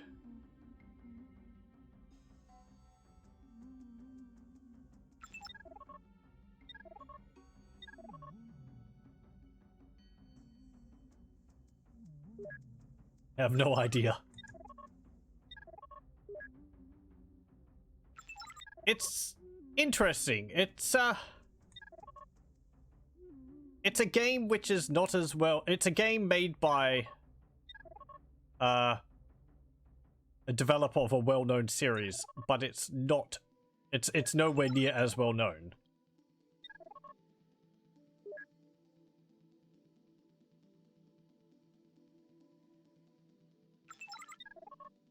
Sort of the success of the later games overshadowed this one. Must be Arcanum.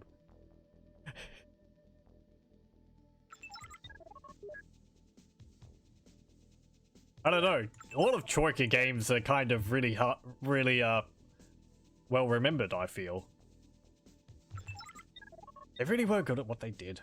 They're a good team. It's a pity that their games never really got completed to the point where they were, you know, as done as they, like, wanted them to be. Guess what? Arcanum, no, what's the RPG one which they did? No, the, D&D one they did. Temple of Elemental Evil and, Vampire the Masquerade Bloodlines. There's another one in there, isn't there?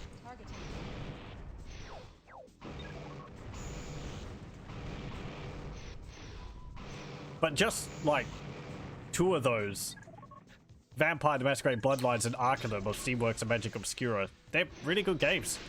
Vampire the Masquerade Bloodlines, they just made 3. Okay, then. Oh, my repair bot. If you have to play Vampire the Masquerade Bloodlines, I can highly recommend it. It's a really good RPG. Combat's a little janky because it's first person, third person kind of done. If only for like the story and the voice acting in it, it's really good. It is about vampires, and it's a sort of dumb and edgy as you'd expect, but the game's fully aware of that, so it's sort of, you know, it has a lot of tongue-in-cheek stuff. Oh dear, you might actually lose. It's got a lot of, like, you know, laughing at itself in there.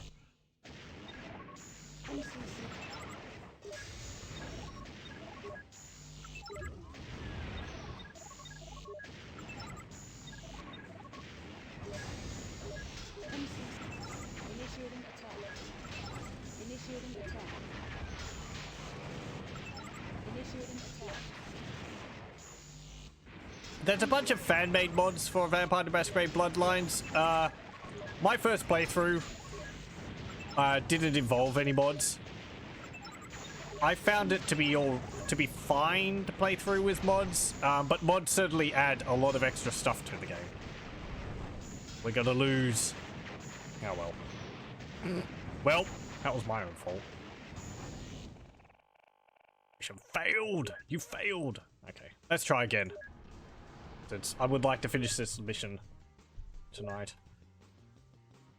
I should have left some units behind to defend my base.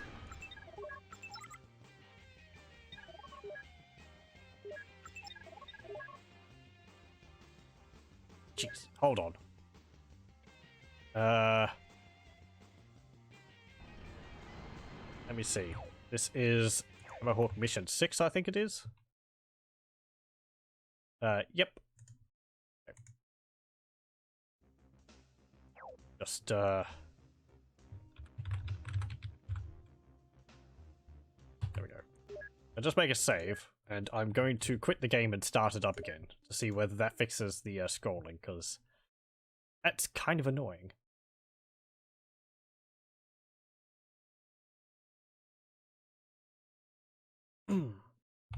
Okay.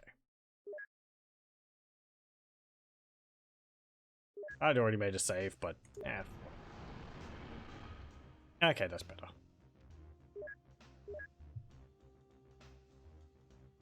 To the game's credit, I don't think I've had any crashes, so it's pretty stable in that regard.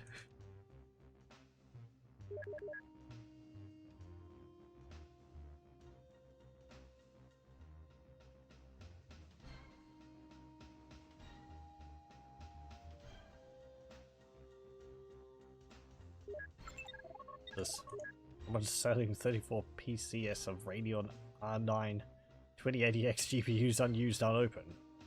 Must be a story there. It's not someone scalping them, is it? Or maybe it's someone who bought them with intent of using them, but then the bottom fell out of the market or something. I haven't been keeping up with all that, and I haven't had to buy a GPU for a while. You mean they're from 2012? Oh, okay. Maybe it's the store which closed up and they had stock left over.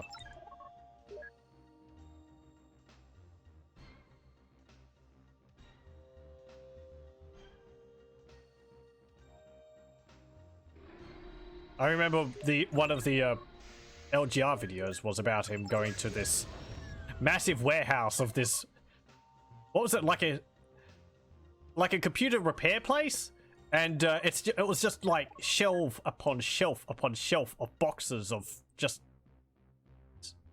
old tech which had piled up over the years because people would send their stuff in to get it repaired and then they wouldn't pick it up, or they wouldn't leave or they wouldn't come to pick it up. They didn't leave an address to deliver it to. Asking about 50 euros for them per GPU. Okay. What's that? On my completely with no basis whatsoever calculations, that might be around 80 AUD. That's not really that bad. PC repair. Weren't very good or too good? Too good? You made my PC too good. I don't want it back now. I liked it when it was louder than the jet engine landing and I had to smack the case to get the fans to quieten. I couldn't go to sleep if my fan was if the power supply wasn't like rattling the shells in my room.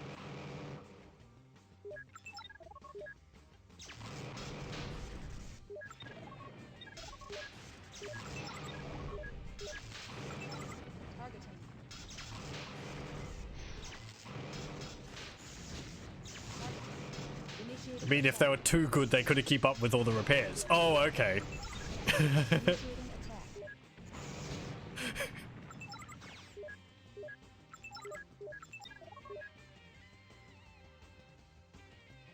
I don't actually know whether it said in the video about it was. It was just... I haven't seen it. I recommend it. It's just fascinating to see just basically an entire warehouse and an entire building just filled with boxes of stuff. And stuff outside too. It's just, I don't know.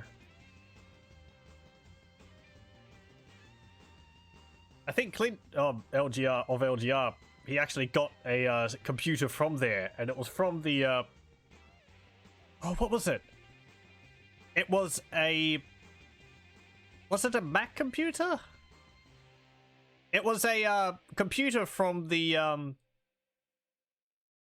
development offices of Sierra, back when they were making adventure games, and it was a Ken Williams computer, I believe, and it had a beta version of what's like one of the last adventure games they made. Wasn't very good. You're in a submarine in it.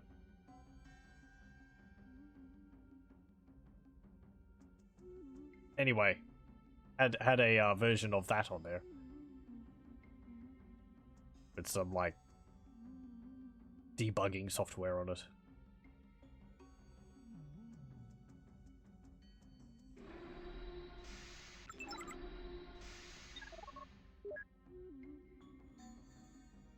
is dangerous. Get you buried under an avalanche of old computers. Yeah, I'm surprised there wasn't like snowdrifts of CPUs and boxes everywhere. It did look kind of precarious in the video. I think people have still been sifting through all of it. It would have been something I'd like to have visited, but well, sadly it's a little out of my way. And I believe the family was only like letting, you know, specific people in to see it, which is fair enough. You don't want huge hordes of people descending on a place. It just makes things terribly messy.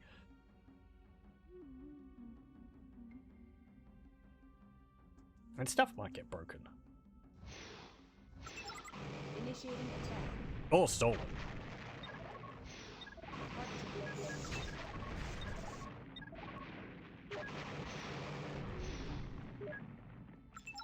Targeting.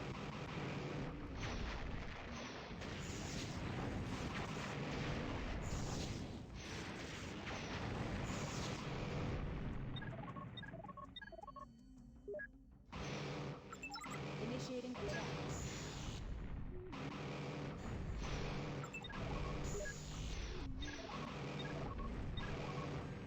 Initiating attack.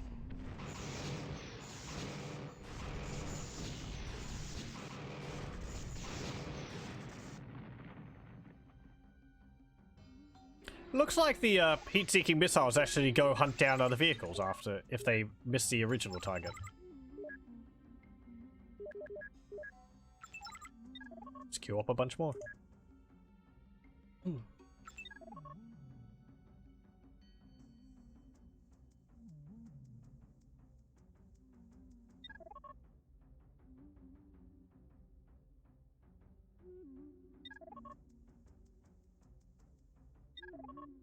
Thinking back on Vampire the Masquerade Bloodlines, I have no idea what's happening with the sequel.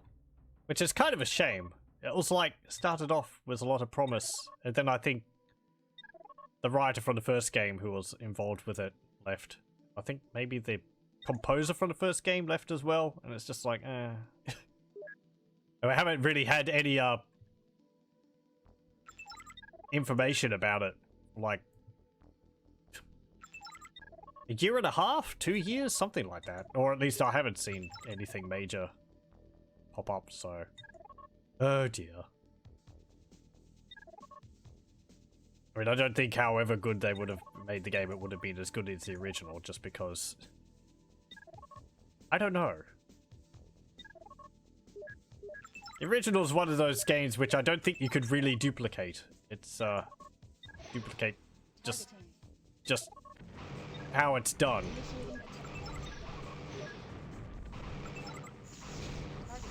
But I'm all for more RPGs involving vampires. I like the World of Darkness. It's a fun setting. I think there's actually quite a few games based in it, but I think they're more like visual novels, which I'm not too interested in. Along with the developer change in February 2021, the game was also delayed to past 2021. Yeah.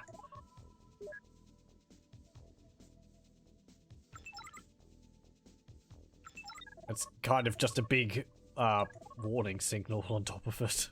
I feel sorry for the people who pre-ordered it. I remember they was doing a lot of stuff there with like, you know, extra content and stuff to go along with it. Anyway. Ho hum. You heard it will be co-released with Star Citizen. I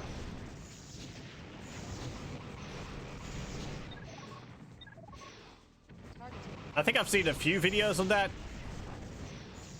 One YouTuber I watch would do sort of videos on it every now and then.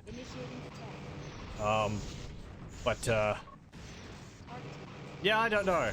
The game itself never particularly interested me, so I never really paid much attention to it. I think for similar things, I played some games, what was there? Evercron Mercenary. There was also the X3 series, which they're enjoyable. They get a little bit heavy into the economics for me. There's only so much I can stand slow boating it around, delivering resources after mining asteroids. It's can get a little tedious. There's a great Star Wars mod for it though, which I had quite a bit of fun playing. Also did some bug testing for the mod author. I think it was getting ported over to X4. But that was fun. You could start off as a bounty hunter and you can have a Slave 1 fire spray. The fire spray, which is Boba Fett's spaceship. You could fly around with that and it was pretty hefty for its size. It was also enjoyable because you could theoretically like work your way up the ranks of the Rebel Alliance or the Empire. So you could start off as a fighter pilot and get all the way up to commanding a capital ship, but that is a lot of time and effort. And the way the game being, people might just end up declaring peace, so you're kind of stuck there going, I can't fight anyone, so I can't get promotions.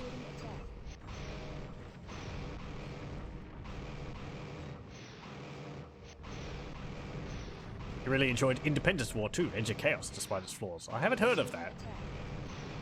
It's not based off Independence Day, is it? From the title. Probably not.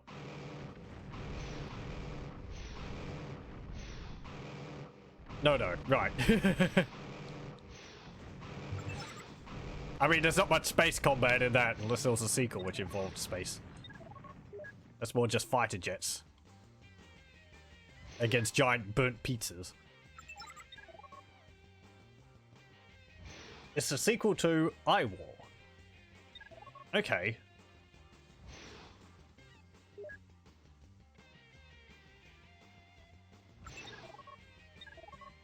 I'm probably going to guess wrong again.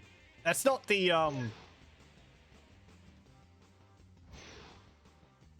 There was an XCOM game based in space. No, that was XCOM Interceptor. Never mind. I remember enjoying the demo of that. Going on a tangent, but it's not a squad-based game like the other ones.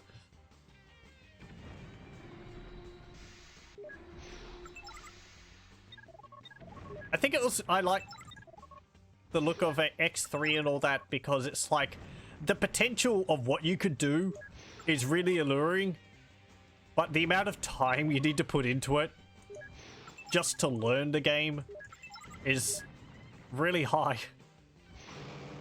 And I never got to those points. It's kind of like Mount and Blade, where it's like, oh, you can own a castle, you can have a dynasty and command multiple lords to go around the place attacking people. And it's like, you can do that.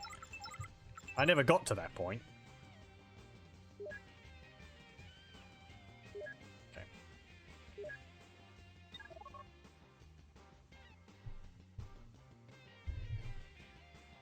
Pardon me. Ugh. Stretch a bit. Basically a space sim with maybe too accurate Newtonian physics.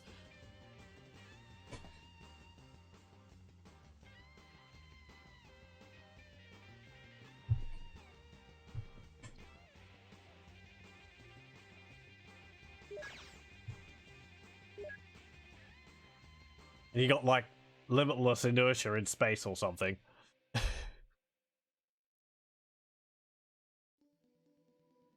I do sometimes feel, I mean, I can see the appeal of like having physics as realistic as possible. But then I think it's more enjoyable when combat's like in Star Wars, where it's basically just dogfighting. I think realistic space combat is, well, you're not really, like, you know, flying around in an atmosphere from, I don't know. Though I know there's an interesting, element to attacking if you have to worry about all 360 degrees.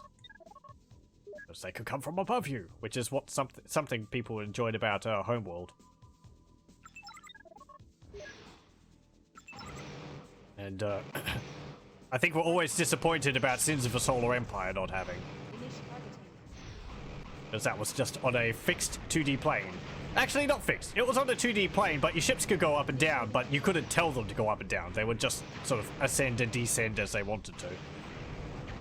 It's still effectively a 2D plane they were fighting on. Yeah, it was weird. They could fly over a planet and then come down on the other side.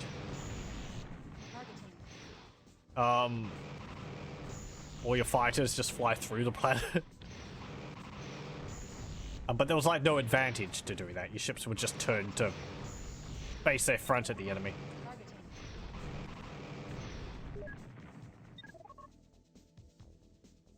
Okay.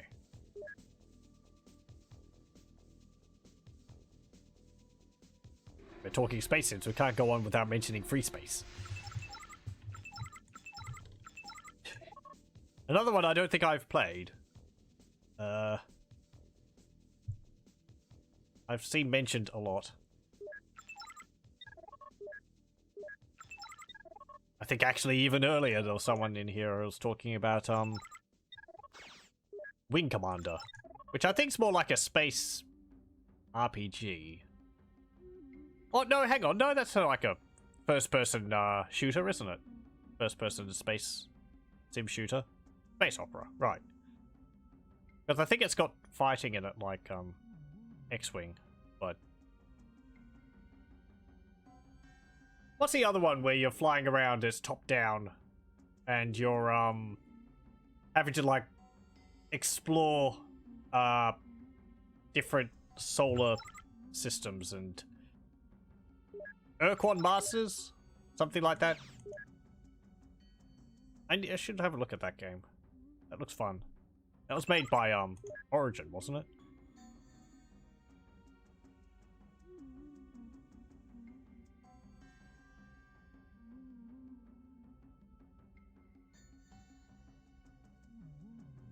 Yeah. Yeah, Urquan Masters. Or it had a different title. That was like the subtitle, I think.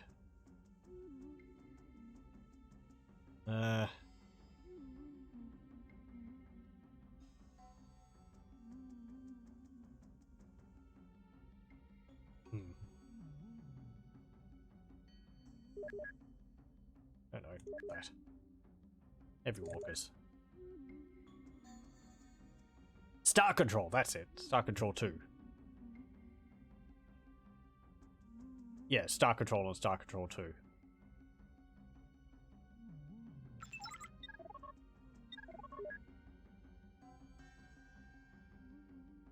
That's got a bunch of fun alien races in it. You can build up a fleet of all these different alien ships and they all handle differently. Combat in that's more like Asteroids, the arcade game, than first person. Your ships are all sort of flying around, flying past each other, shooting off their special abilities. I remember the artwork and it's really nice. All the aliens have got really interesting designs. They've got their own styles of ships and all that.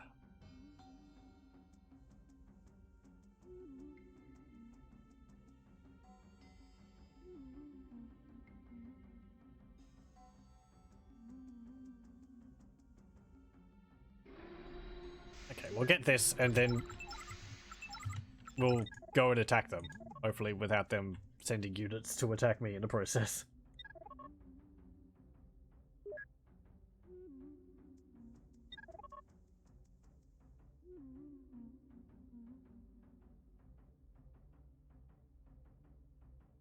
Oh. Well, here they come. Good thing I decided to go this way. Wow, that's 5. Okay. Initiating attack.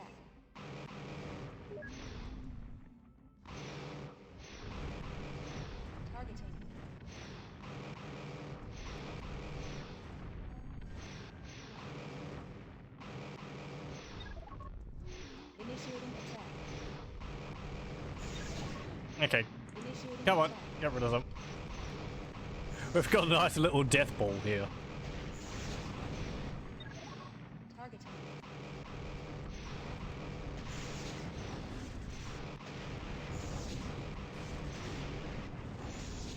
Initiating attack.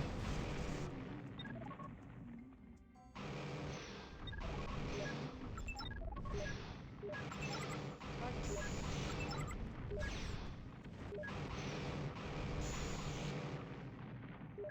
There we go.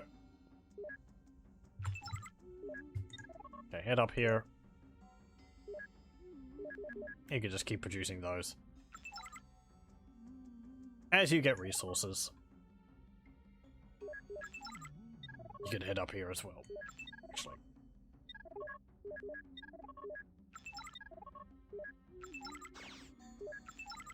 Go get repaired.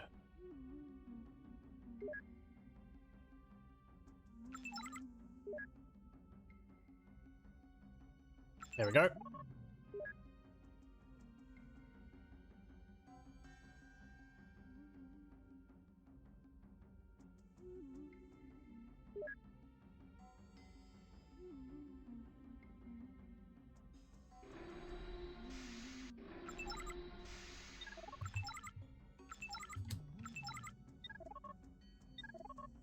Head up there.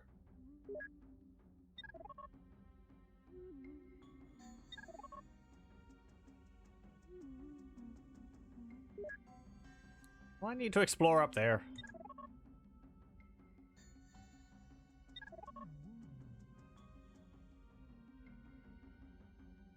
Up that way, maybe.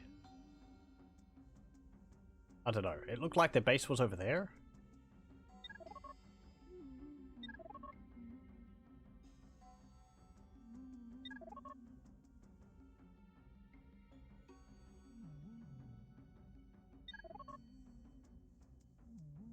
This map kind of feels familiar to another map.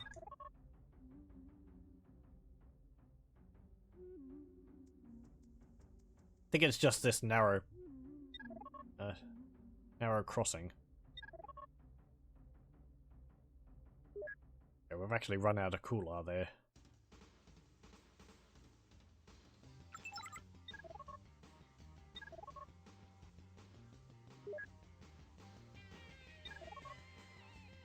Okay, head up.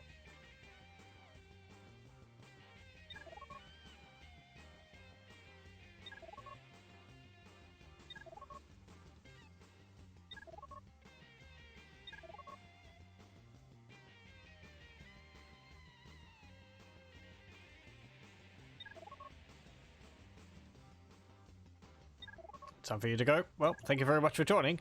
I'll probably be calling it here soon myself. Just as soon as we finish this mission. We would have finished it earlier if I hadn't died. Oh well. We managed to power through like 6 of these missions, not including finishing the Bloodfox campaign. Initiating attack. Initiating attack.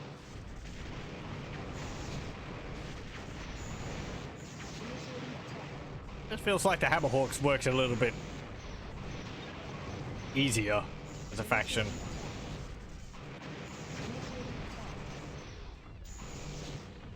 We stick around for a bit, wouldn't want to miss some FMV or something. There's the FMV for the oh, there's the cinematic. I usually play the cinematic for the next mission.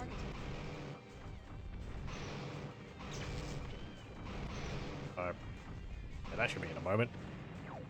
There we go. Initiating attack. Go attack that and then we'll win.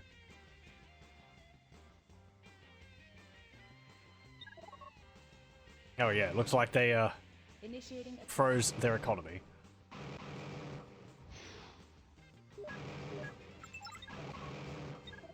Initiating attack. Targeting.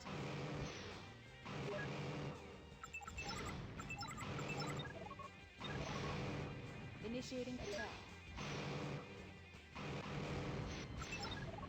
Initiating attack. Come on, get within range. Targeting. Initiating attack.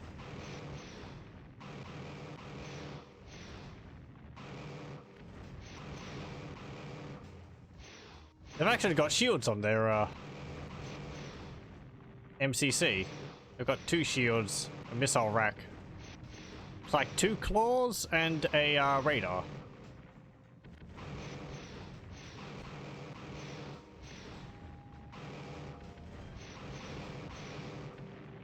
There we go. And that should be victory. Yay! Go. Okay. I think this will be mission 7 next. I'm gonna have to check. Keep forgetting. Okay, let's see. This is... yeah, I think that was this is mission 7. Looks like So, let's have a look at this cinematic. Oh boy! Looks like destroying that stealth relay made you some enemies, Commander. The Bloodfox clan has set up a transport relay in your area to enable fast attacks. They're going for a quick kill this time, and you're the target. Luckily, we have our own transport relays up and running as well, and just in time. This may also be a good time to test the clan's newest weapon. The Talon should keep them at bay long enough for you to get a few shots in. Best thing to do is pin them down before they can strike. Knock out that transport relay, and then bring down the rest of their troops. Okay. Those animations top notch. Something else I've noticed before, but it happened in this one as well, is that you can see here his hands actually clipping through the camera again. I don't think they're terrible, but it's just, I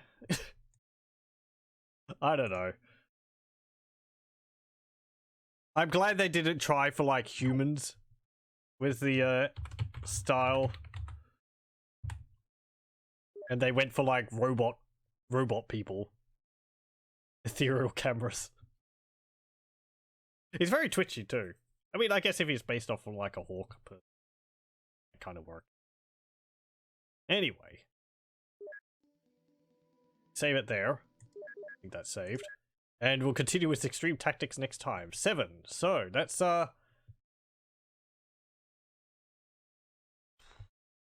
think there's 4 more missions in the, game? Yeah. Also, we get this on. So, there is credits for this game.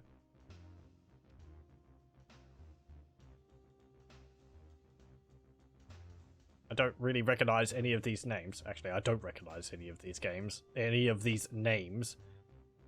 But yeah. Music's pretty good. I think David Gregory did an alright job with it. Nothing outstanding, but yeah.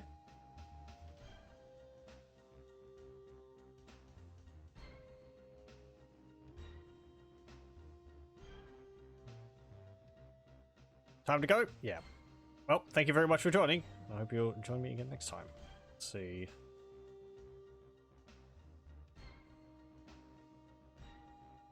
I'll just let this run, just so that we have the full credits in here. I'll probably do it at the end as well, but...